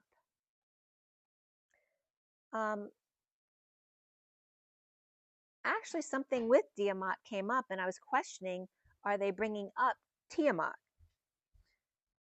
Because Aku Diamate came up. So I looked up in Google Translate, and I translated it exactly. It's Aku, D-I-A-M, and then A-T-T-E came up, which had a lot to do with being silent in the different languages. And also, I am so beautiful, etc. In Japanese, it was it's bad. And at 6 o'clock, so I looked this up at 5:39, and at 6 o'clock, my light, it didn't go, the bulb, I just replaced it, number one. I put a new bulb in there. And it didn't go out, it went dim. So all of a sudden, all the light went out of it, but it was still lit. So it was so weird at 6 p.m. In Mayan, it meant I kept quiet. So I looked up the separate words to see if there was a message there here.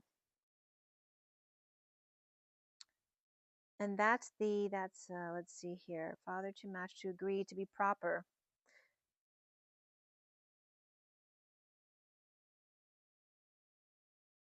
Oh no, it's when I wrote to be proper. That's when the light went dim. To be proper is to extinguish your light. And the number 8 came up with Atta as well. So Tiamat was once between Mars and Jupiter, and a deity in Babel, and a Babylonian goddess. The sea, the primordial chaos, so literally Gaia, okay? The ray, the umbilical cord, the magic dream, these were all translations that were coming up for it. And then in one of the translations, it literally said that there is also Diamat, which came up as dialectical materialism, which things are in constant change by tension between interacting forces, elements, or ideas. The diamond or godly dream or magic, the imprint or superimposing was coming up as Diamat. So now I have Tiamat and Diamat as planets superimposing each other, like the dimensions of Earth, Terra, Gaia. Okay. So I was looking up a bit more. In Mayan, the language is translating I am Tiamat, and in Japanese said I am Diamat.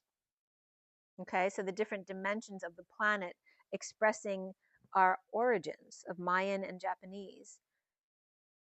And then it was so funny because in Chinese it was coming up as the Dia Wharf, like the dwarf. And then in the simplistic language for Chinese, it said, is he cute? So it was really cute. And then Somalia said, you are a fool.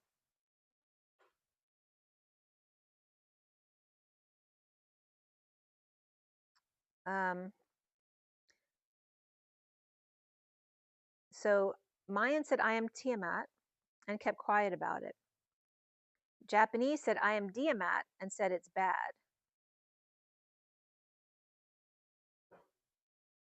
In Arabic, it said, there is support coming. I am silent divine masculine. It literally came up DM. I am silent divine masculine to support.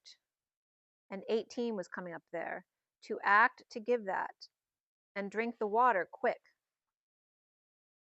And pieces of 8 were coming up, as in peace, as in not pieces of, but peace of the 8, the infinite. I am pieces of the infinite. 8. And Atta came up as 8. So both 18 and 8 were coming up here. And Atta also means to the bottom, like chugging something, or to give and act. To be born, to live in Father. And to be proper, remember I said that's when the light went dim.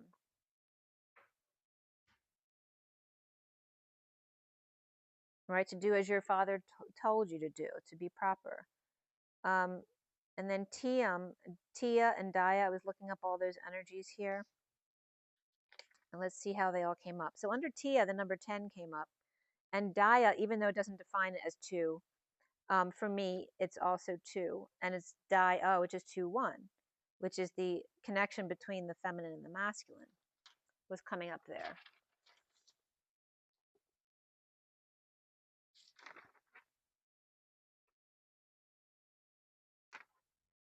And mat in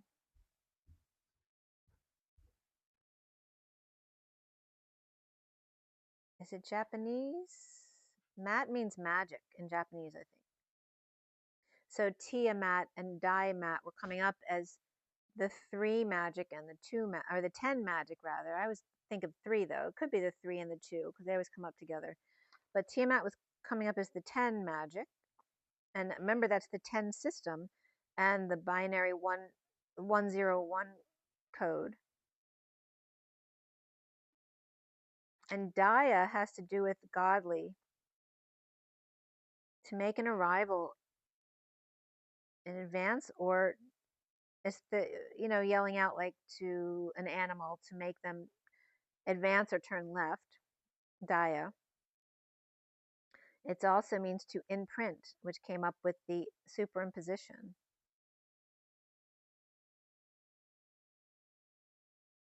So Tiamat and Diamat. And TIA is also a mini stroke. That's kind of funny. It also means this is Africa.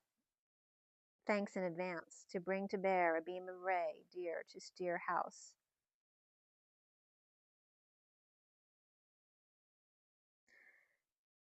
The magic. And also Tia of Tiamat is T is source. To source A is also coming up as number 1, and Diamat is coming up as number 2. So the masculine version and the feminine versions. But again, in different dimensionalities, are superimposed on each other. So then on the 13, we have, let's see where we are here.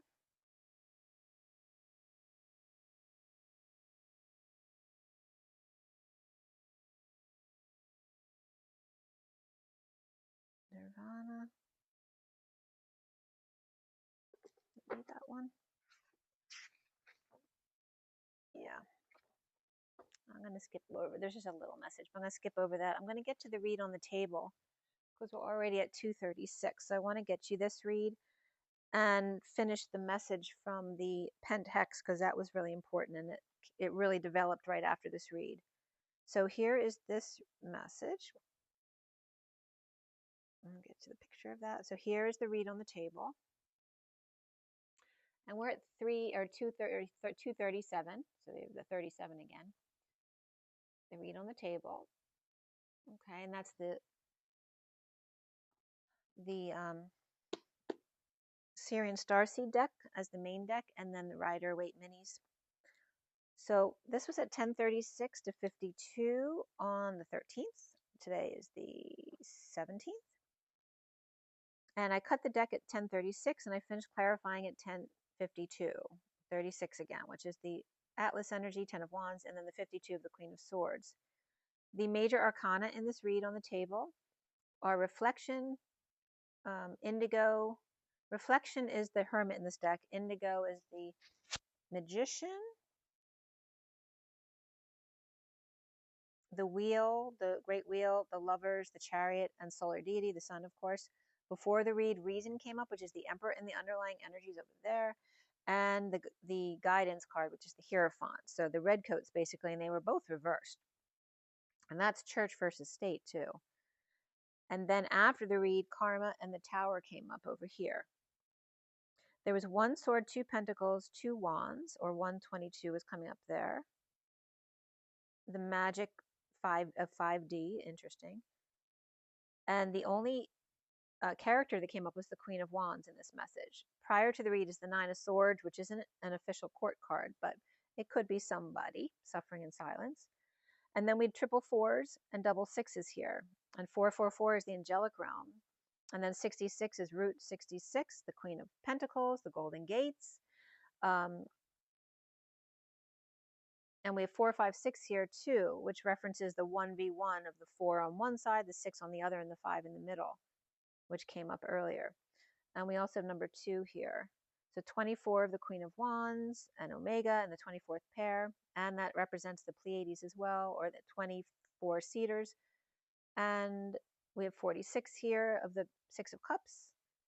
And then in a lesser sense, 6, 8, which is the Page of Pentacles. And a very soft 8, 9, 10 begin again. But the triple fours, or the angelic realms, was the most important here. And number 2, or the high priestess, higher self, divine feminine, was offset from the 4, 5, 6. The code line here was all about the number 16, the tower, and coming from 2, 4, 4, and 6.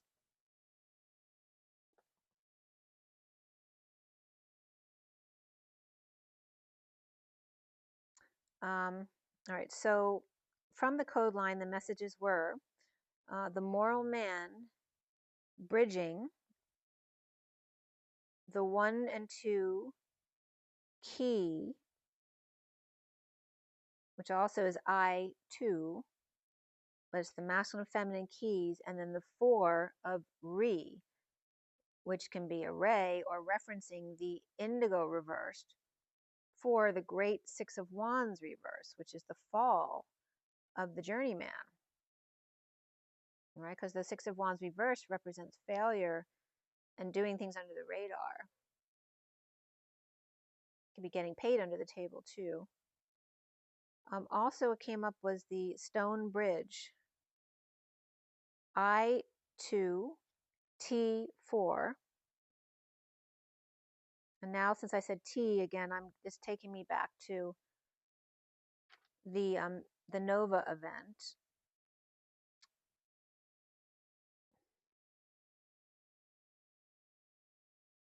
I'm getting IT. IT24 is coming up there too. The IT of the cedars and the stone bridge. Well, the Stonehenge. Of reference, the indigo 4, the great 6 of wands, the great fall. London Bridge is falling down. There you go. London Bridge is falling down. The 1, 2, key 4. An offer, devotion, sacrifice, or spending. Indigo 4. And does indigo have or has not have the tools of the 4 elements, the 4 corners of the world, the great rise or fall? To understand affection, to own it. And I tutti, oh, owning your farts. I didn't see that before. It's funny. To sleep, be unquestionable, safe and secure. And the bow comes up here too, as in a bow and arrow. Matthew? Matthew? I don't know if my son left Teddy outside and didn't realize. I might have to get up and let him in. Stable of devotion and the great victor here, the indigo 4. So I've heard indigo 1, 2, 3, but indigo 4 is coming up here.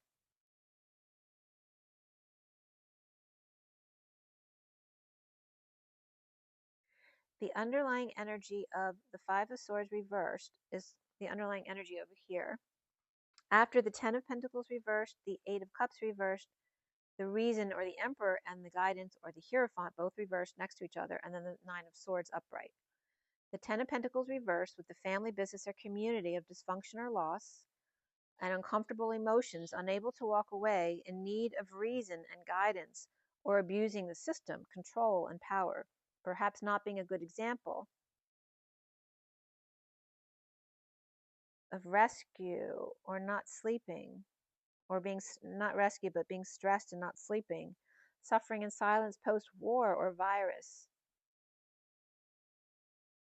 or post, negative thoughts to explain lack of tools, competitive nature or competitive thoughts at 1150, which is aligning with the 10 of Cups, which is emotional fulfillment. The Knight of Swords upright rushes back to recover from inequity, to explain lack of tools, and dealing with the Page of Cups, or the innocent child or pet, or their own innocent heart.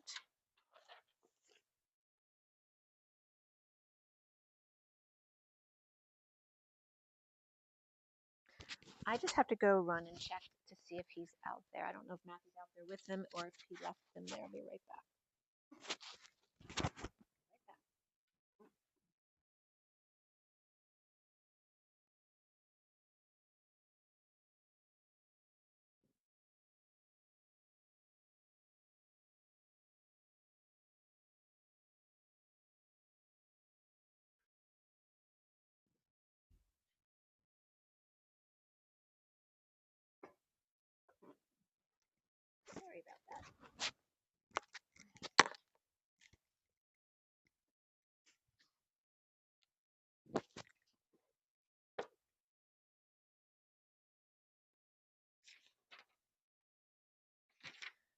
So we're at March 14th now with the eclipse in this read.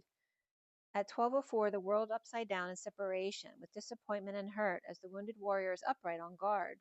To the Ten of Pentacles reversed, family, business, or community of dysfunction or loss, or having a lot to lose, feeling ashamed for abusing control, or not well about it. As the recent past is the Four of Wands upright, the home, the union, feeling sad about lack of commitment or no patience or keeping to oneself, keeping your thoughts to yourself about what's not working, with the King of Swords upright.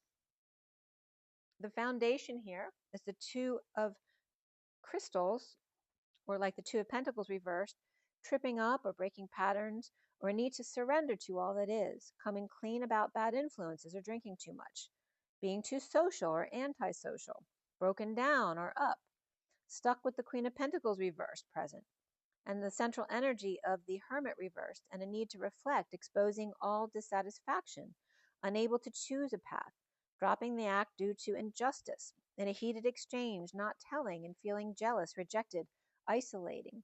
The challenge being the Indigo reversed, refusing proposal or the need to propose, as the Page of Wands and King of Cups are upright there, starting over as being at a distance or in disconnect, and a lot of hard work.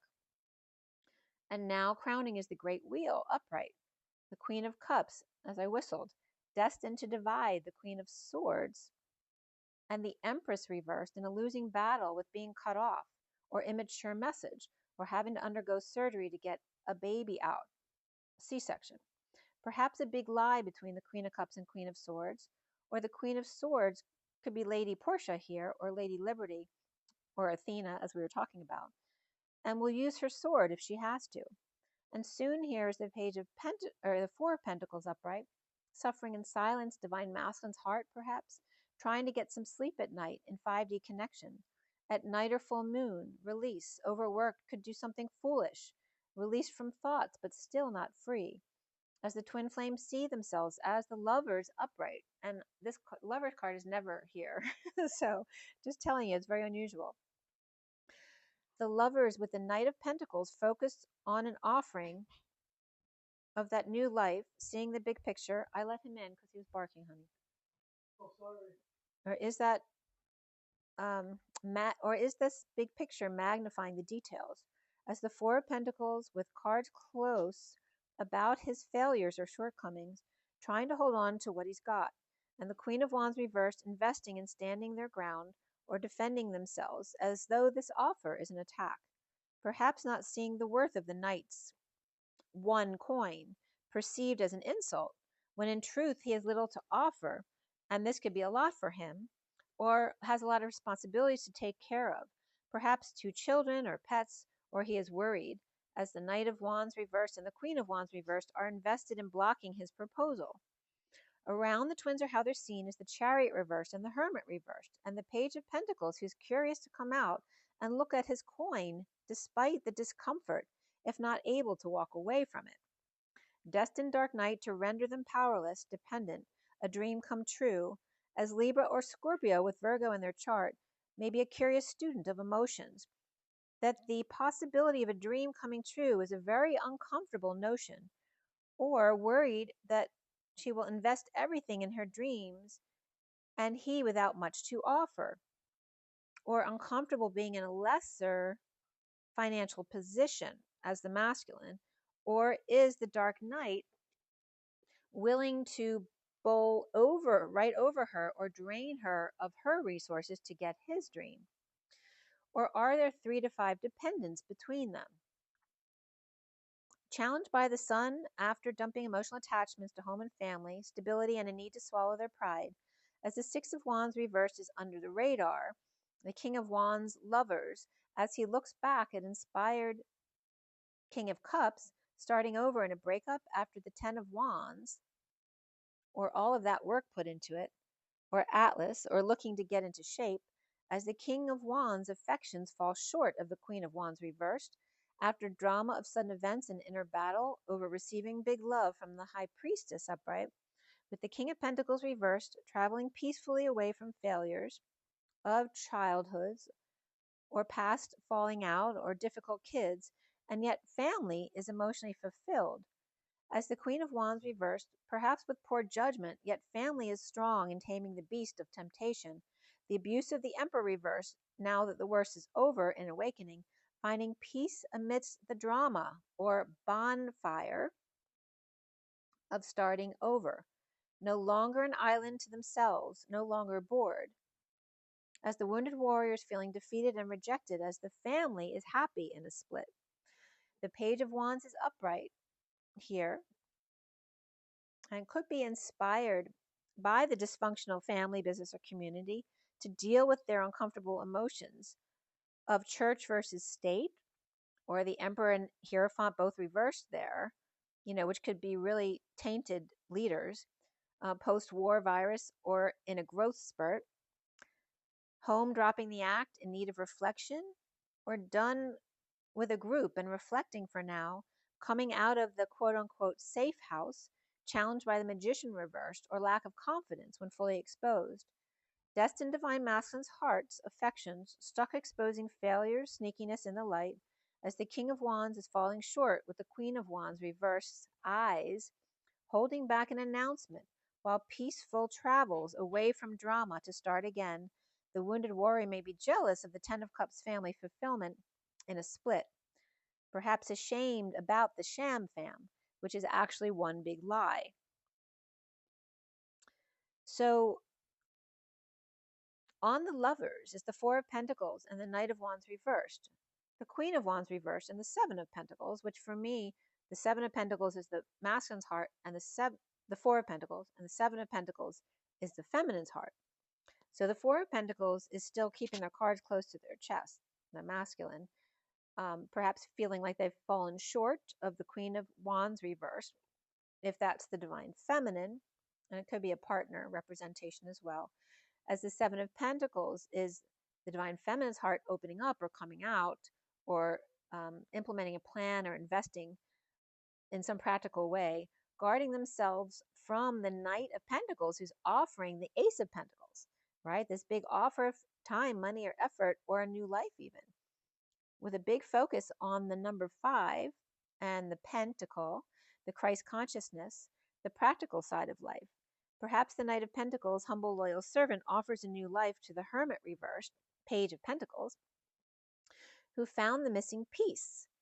Destined dark night to school the golden goose with the Nine of Pentacles reversed.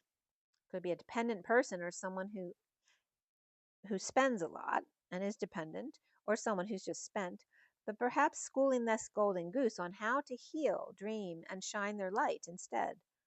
Children of broken families using retail therapy, or lovers or Geminis or twins, as the divine masculine takes one pentacle and holds it to grow away from the Knight of Wands reversed and Queen of Wands reversed, who will spend 7 pentacles, and now allowing the gift now not allowing the gift unless they earn it. The divine masculine may be stressed out here at the full moon, or can't sleep, worried about how to pay the bills when falling behind and having to dump emotional attachments at home, or the need to wake up and not hide anything. The Hermit reverse, seen as the Page of Pentacles upright, takes that coin or penny and looks at every detail as if it were the missing piece, with no need to walk away. Destined or Libra King of Swords schools the Dark Knight or Scorpio on how to make that one coin into an investment of their dreams, and or finding the one.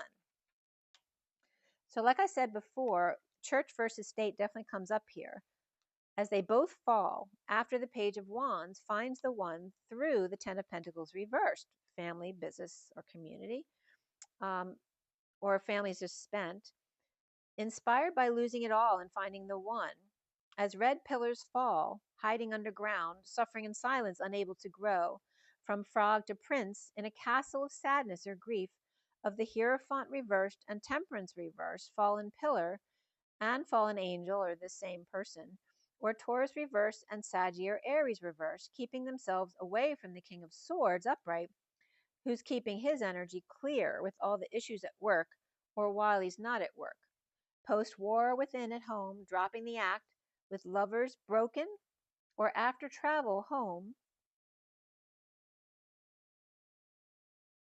And the Hermit reversed, challenged by the Indigo reversed, which could be Virgo and Gemini energies, or both Virgos, that could be as well, as the Four of Pentacles or Divine Masculine's heart is exposed fully and destined to fail or fall for the Queen of Wands reversed, or perhaps again refalling for someone that may not be good for them. As we continue the next day on the 14th, the King of Wands is the Lover's card, is the Knight of Wands reversed, and the Six of Wands reversed, right? So the King of Wands is upright, and he has great affections, but he also is the one feeling like he's fallen short or failed. As the Four of Pentacles upright and the Knight of Wands reversed is hiding from the Queen of Wands reversed, who's implementing a plan or investing their whole heart and having to stand up for them or having to ward off other suitors. As the Divine Masculine with the Four of Pentacles and the Divine Feminine spending the Seven Pentacles, so how can he compete with the Knight of Pentacles suitor who's offering the Ace of Pentacles or a new life?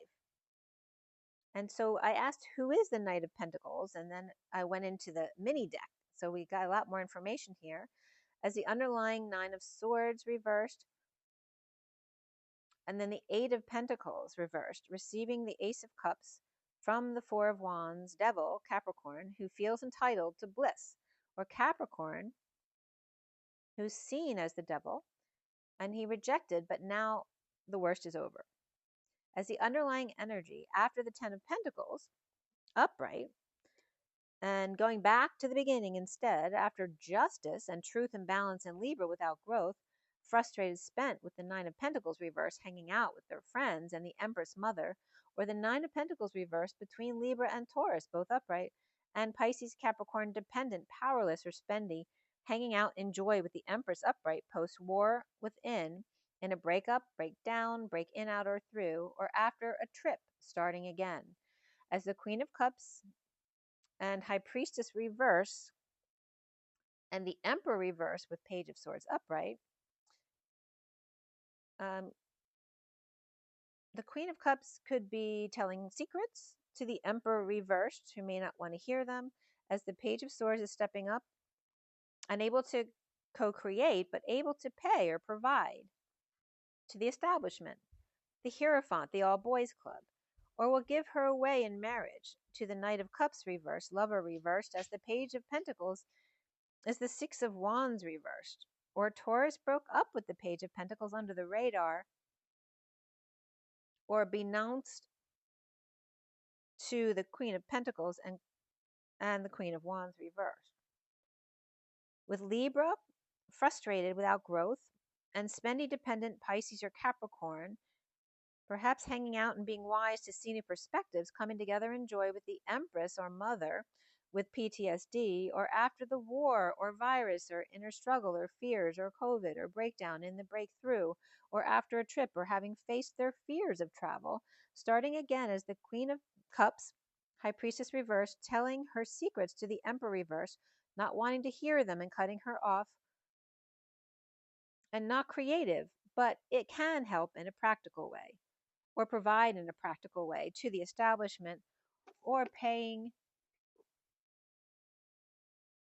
to marriage, or Taurus, jealous of X, or the Knight of Cups reversed, feeling rejected with no affection from them, like being broken up with, like the Page of Pentacles upright, or so that the Page of Swords changes to the Page of Pentacles to give the gold coin under the radar to the Queen of Pentacles, so that the Queen of Wands reversed with the Knight of Pentacles won't find out, or knowing that the Queen of Pentacles will pay it forward to the Knight of Swords reversed when he is in need, or sad under the radar, Queen of Wands reversed, not happy about the coin being passed on that the Knight of Pentacles offered, but the Knight of Swords reversed refused because they felt bad, wanting to apologize and get over the hurt, with the wounded warrior reverse surrendering on a quest to leap even if they fall, giving up the battle before it's begun, falling from grace in a twist of fate. And I was getting twin there too,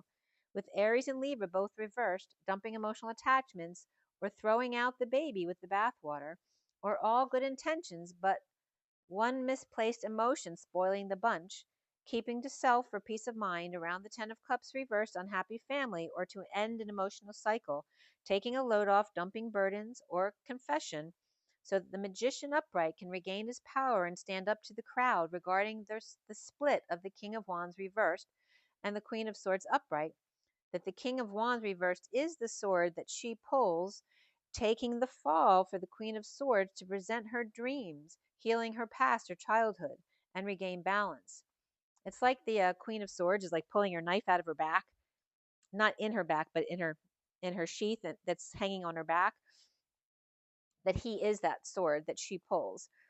As the Six of Cups reverse juggled with the Two of Cups upright, 1-to-1, all grown up now, in the sun, fully exposed, exposing all the weaknesses, or weakening the child, and then walking away from being saved by the Knight of Wands upright and the Ten of Pentacles, abundant family, the Hermit reverse releases poor judgment perhaps, or losing their mind to break free of their chains and swallow their pride, as the Dark Knight needs to wake himself up, having found their freedom the day the music died, or finding freedom in Death and Angels, or Dark Knight Grim Reaper facing the patient angel head on, or Scorpio and Sag both upright there with the Page of Wands.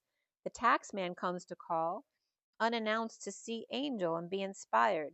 The Page of Wands to have their world rocked, turned around in 5D and coming out on the other side, satisfied, happy with self, between the eclipsed Earth reversed and Moon reversed, between Mother reversed and Daughter reversed, between Pisces reversed and Cancer reversed, in a twist of fate, or another dimension, or a deception of the subconscious, able to be happy no matter where they are or go. When all the world's asleep, the questions run so deep for such a simple man. Up before dawn to see the moon, coming clean with the King of Cups reversed as a gift of peace, resisting sudden change, or cleaning up for an energetic exchange with the King of Pentacles reversed. And then I was getting, I'm sailing away, longing to be free, in exchange for the King of Pentacles, Four of Pentacles reversed, to become ungrounded and unfold, lay their cards out and make amends, sharing, giving charitably for no reason at all, for his Four of Pentacles given is Six Pentacles to those recovering, and the King of Swords given a choice of path by twin and 5D connection to take a break as the Four of Swords is upright, Seven of Pentacles reversed, or whether or not to retire in Divine Feminine's open heart and invest in ending the suffering in silence, or perhaps ending something with a sister.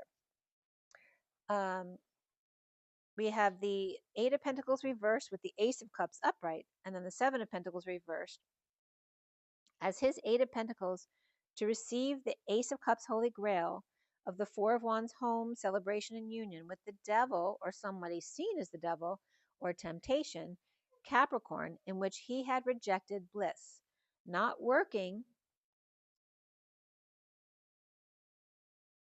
or now working nonstop to receive it back, or replace funds spent before the Page of Cups reversed, entitled by bliss, tempts them with the Four of Wands home, union, and big love to the Holy Grail.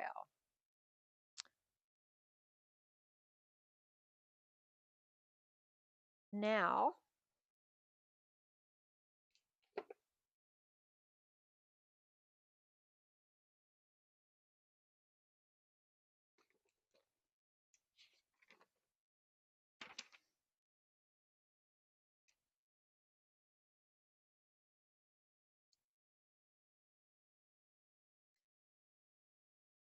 there could be situations here with two kings and one queen. You know, maybe someone has two suitors or two women. Both ways were somewhat coming up here. It could be children, right? Because they have distractions with children.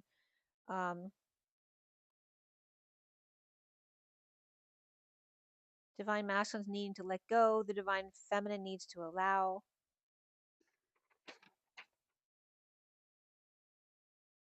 Or the wounded warrior and the Knight of Cups reversed are children, and the Queen of Wands reversed, whose Ten of Cups happy family is one big lie or in a split. There's Aries and Taurus reversed, yet to arrive. And the Virgo eclipse challenged by Gemini reversed. Libra or Saggy upright, Gemini upright, Leo upright, or Cancer, Aquarius, or Scorpio reversed. And only Pisces and Capricorn were missing from the signs that came up there. The Queen of Wands could be Aquarius, finds peace with Scorpio reversed to start over, with the Wounded Warrior, Knight of Cups reversed, going through a family split. So then I went, after this read, I went through, you know how Aku came up, AKU. A key also came up. So the difference between them was coming up as one being the state of being and the other the action of becoming into it. So the key was coming up as the God, the grandfather, the tongue, the house. And then the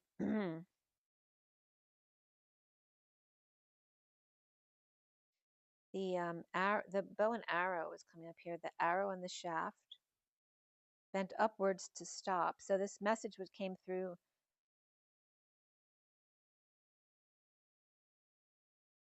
that I was assessing. And again, face comes up and the arrow comes up.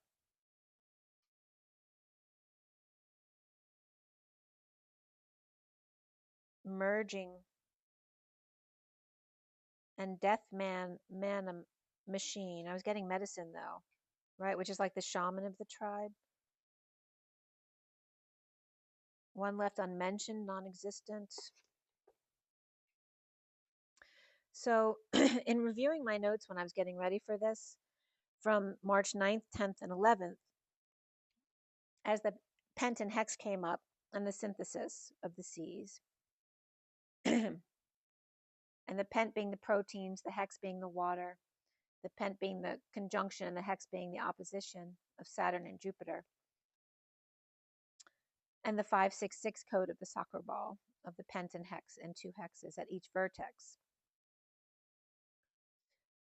And on the 11th of the polarization of the one and the one, but if they're next to each other, it just depends on the range of polarization. They can still be polarized and be right next to each other. And again, coming up as perspective of alignment of the 11. And then 338 came up.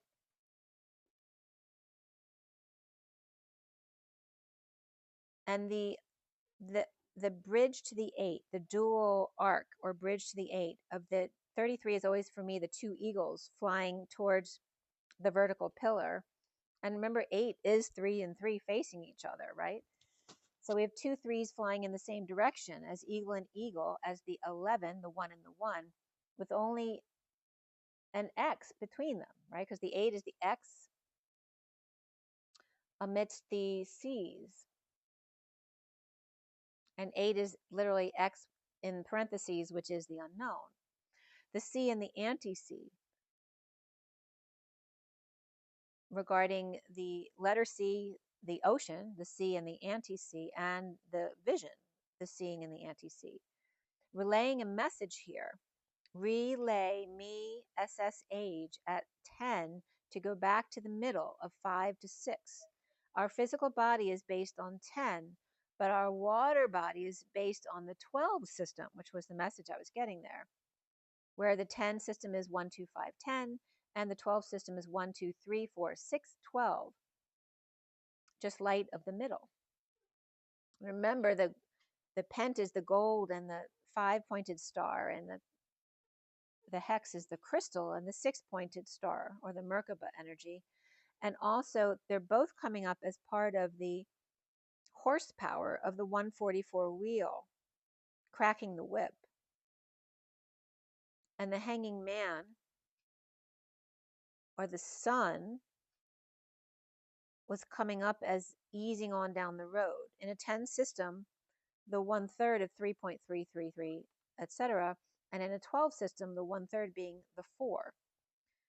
The 338 is a queen of a knight.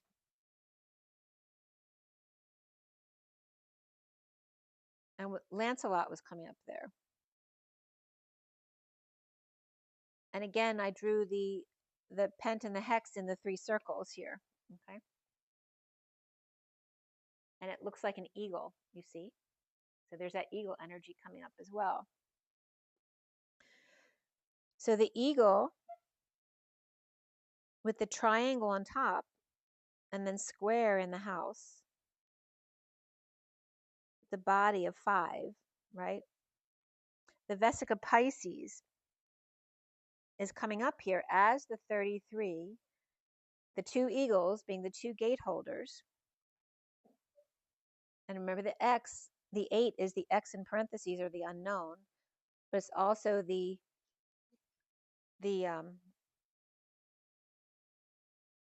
sands of time going through the hourglass in the middle. That's the X, amidst the 2 halves of the moon on either side, right? Each sovereign on either side, and then the combined 2 in the middle in the X.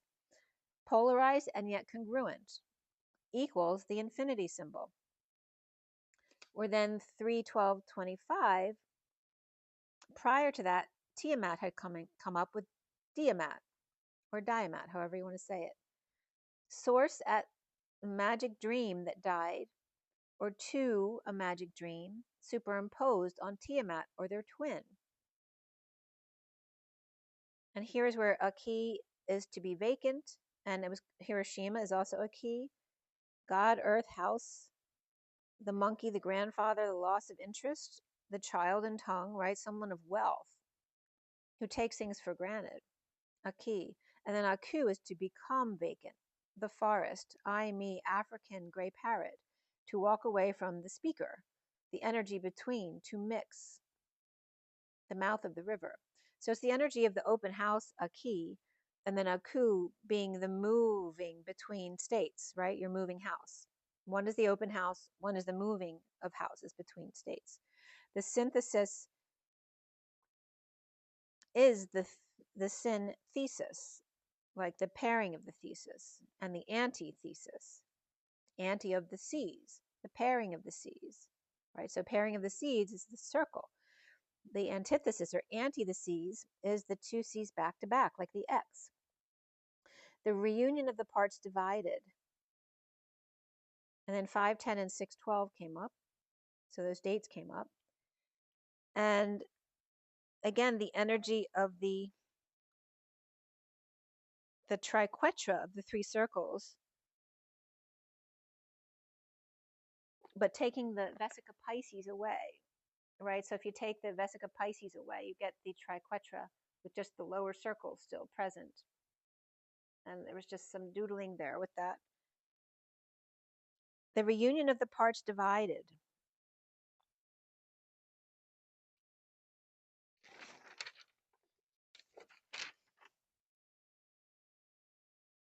And remember that Ea was the sprouting water, a man with sprouting water with the fish, and is represented by the eclipsed sun.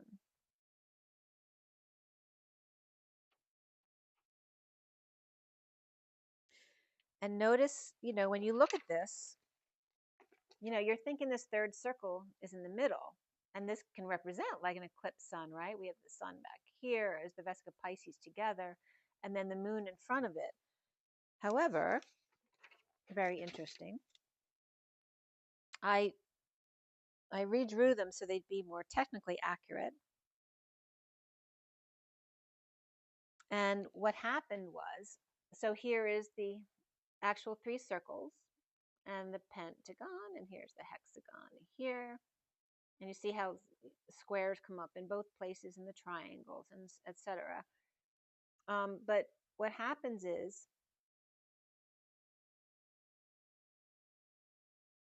so this is the before, yeah, this has the 3 circles too, but did I draw it differently? So that one was just more simplistically. But it was coming up as these 2 circles because I wanted to see it from another perspective, right? Because when I was seeing the 3 circles with this in the middle, I'm like, but no, it's not in the middle here. It's in the middle here. It's a tube that's open on the end, and that 3rd circle represents the middle ring. And if you look at this from the side, you see the bridge. And here is the diamond cut rainbow bridge, right? So the diamond is the white light cut into the rainbow bridge. And here's the two gate holders, the circles, and here's the middle circle in the middle, right, which disappear when you turn to the side. So it was really interesting, right, because it brings up that same energy of the polarized ones here, and then the 11, which brings them together, right? It all has to do with perspective, right? Because when you turn the circle on its side, you know, you only see a line, you don't see a circle anymore. And then this whole thing from the side also brought up the tree and the canopy of the tree. And it also looks like a man with his arms up in the air, okay? And I always abbreviate the letter T as this because it's really the tree, right? The vertical pillar with the canopy. So the tree and the magician were coming up there. So the between states of the 1 and the 2, because the 1 and the 2 are the gate holders. And the between states circle is the middle of the tunnel, where 4 creates time and space. The third circle is the space between. Now here, the numbers were getting crazy, like reflective. You know how I said 12 and 12 came up with 14 and 14 in the cards today? Well, when you divide, I was looking for percentages. And the 338 had come up from the cards because that was a 33 card and an 8 card. And 338 is 14, which is, again, the temperance card, the angel. And the 33 of the eagle bridging to the infinity, the unknown. But that means that the 3 have to face each other. So one has to flip around just to become the 8, the infinite unknown. So then I was doing calculations for percentages, and it was coming up 6 into 50 is 0.833. How crazy is that? All right, so you have exact reflection here, like I was talking about before with the 81 and then 8.1. So these two reflect. Remember the pent is the 1.618 of the golden mean. And remember what I told you that 5 phi came up in the other read, and 5 times phi equals 8.09, just shy of 8.1, or that, 80, just shy of 81, which is the completion point of the life cycle. So Pent comes up as that 5 times 1.618, right? 5 times 1.618 is 8.09, which reflected the 80.9, just shy of 81 of the life cycle, the whole complete life cycle. So again, I was listing here, the Pent is the physical body, the Hex is the water body as the 2, and the Pent being the the golden spiral of 1.618, and the Hex being the crystal spiral of 2, the gold versus the crystal spiral, and pi being 3.14 versus pi being 4, the 5-pointed star versus the 6, the 10 system versus the 12, where the 10 system is the wheel of the horsepower, and the 12 system is the 144 turns. Again, that Aki versus Aku energy of being something and becoming something. The Pent being the 1, 2, 5, 10, and the Hex being 1, 2, 3, 4, 6, 12. The Jupiter-Saturn conjunction is the Pent, and the Hex is the opposition. The conjunction is the physical body of the proteins and fats, and then the Hex is the water. The 1/3 being 3.33 versus 1/3 being 4. So Vesica Pisces equals 2 pies, right? 2 circles with lines down the middle, because, right, when you merge two circles without the line, they merge and become the Vesica Pisces. So the lines become curved. So this is pi and pi come together because this are now the lines down the middle. Okay, so you have 2 pi is Vesica Pisces. The 3.14 plus 3.14 and 628, which is the lovers and the twin flames. Or the 4 plus 4, which is the 8 of infinity. The pi in the 12 system would be that. You know, less the middle, right? Because you have the two are crossing in the middle, and that becomes the oneness connected to source. But they still sustain their independence on the outside. And I was trying to look for some more overlaps in the numbers. So then what came up, this is where Diamond Head came up, because the Golden Gate came up with the Emperor, the Moon, and the Queen of Pentacles. And San Francisco literally came up to Diamond Head, which is Oahu, where I just was. And when I measured from Oahu on the other side, equal distance from San Francisco, it came up around Bikenaboo. I don't know how to pronounce it. Bikenibeu, or that area. It's near Naura, Naura. It's part of Kiribati Islands.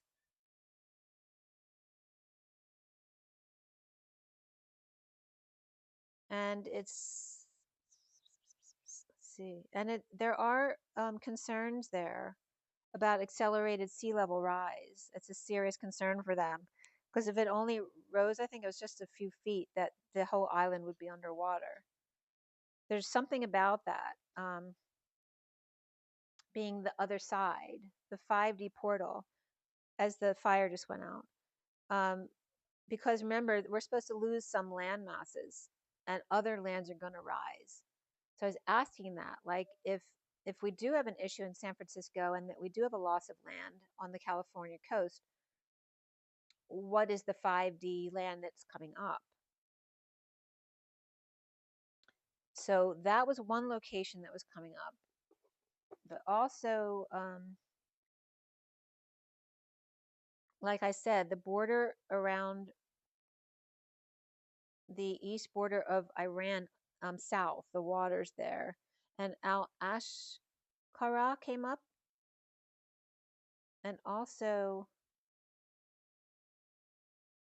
what else? And it could be like northeast Iran could come up too, because that's the 37-degree relates to San Francisco. But it just depends how it's reflecting. Is it reflecting through the earth or across the earth? But just saying. And then Isle Amsterdam, like I said, in the middle of the Indian Ocean is right there too, south. So that could be the reflection of going through Oahu from San Francisco, could come out to that isle, and there can be some kind of connection through the planet. I don't know how this is going to go. Just telling you what I got. So,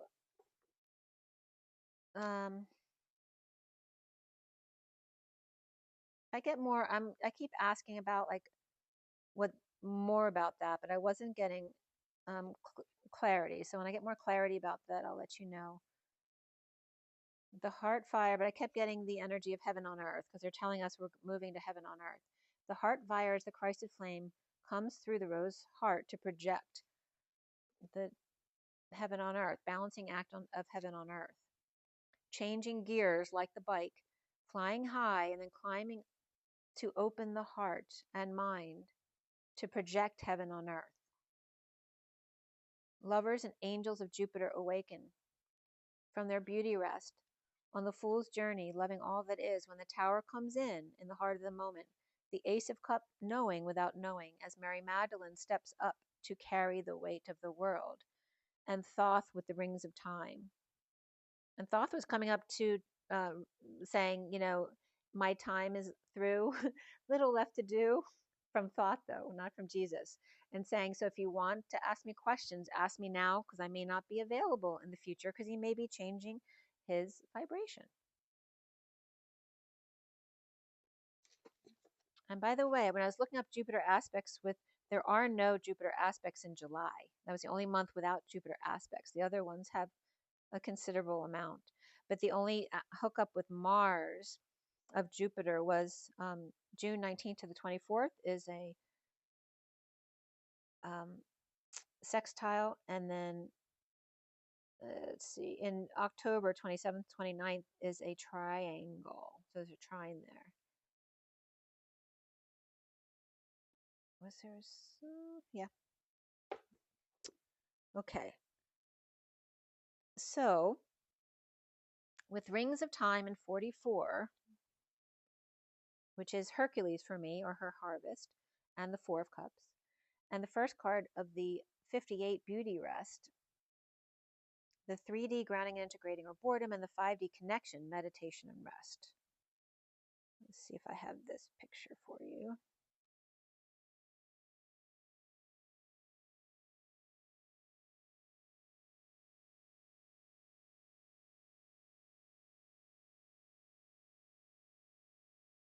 Rings of Time, I know.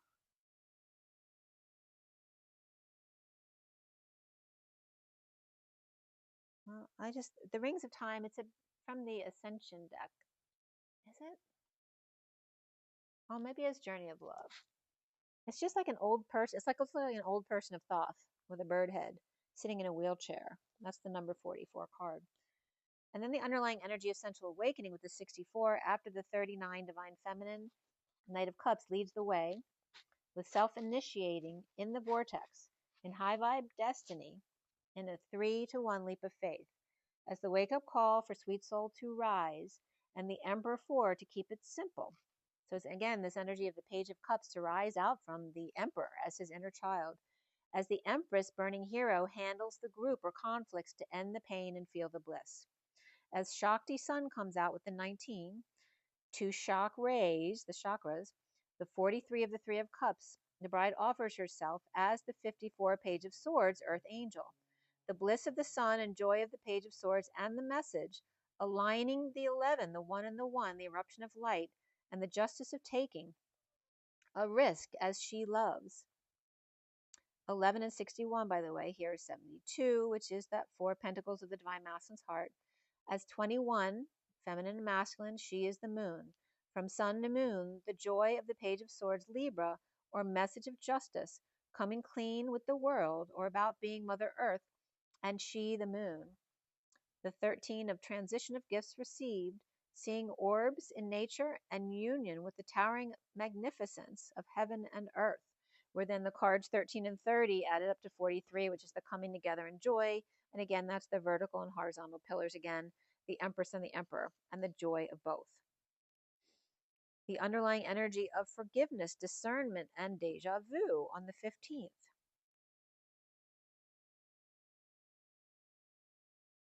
All right, so then this came up. It's just the Nirvana deck, underlying energy at the top, and then the cards that came out. Teddy, you have to wait, honey. I'm not done yet. I'll be done soon. So forgiveness, discernment, and deja vu is leaping across with a discerning eye, as you have seen this before. The harmony, emptiness, reciprocity, and breath, harmonizing emptiness with giving and receiving and taking a breath, the dark side of the moon.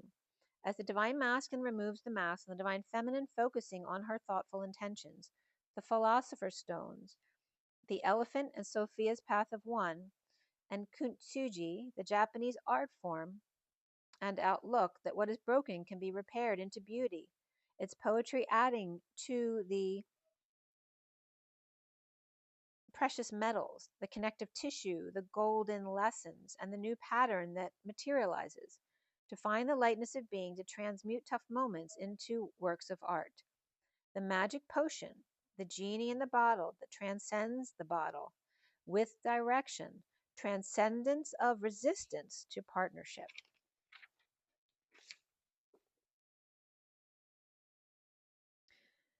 All right, I'm going to stop and do another video because Teddy needs to be fed. He's very hungry. And I have a little bit more to go. And it takes you from the 1-1 into the 1-1-1 into the 4-1s. Congruency and coherency comes up in a big explanation. So I think I will do that separately. And then there's 2 more messages of the day. It's not that long though. So I'll do that in another video. Okay. So I'll be back. Thank you guys. And I'll pull some oracle cards for you at that point too. I just have to go. Rise and be love. I'll see you guys in a minute. Bye.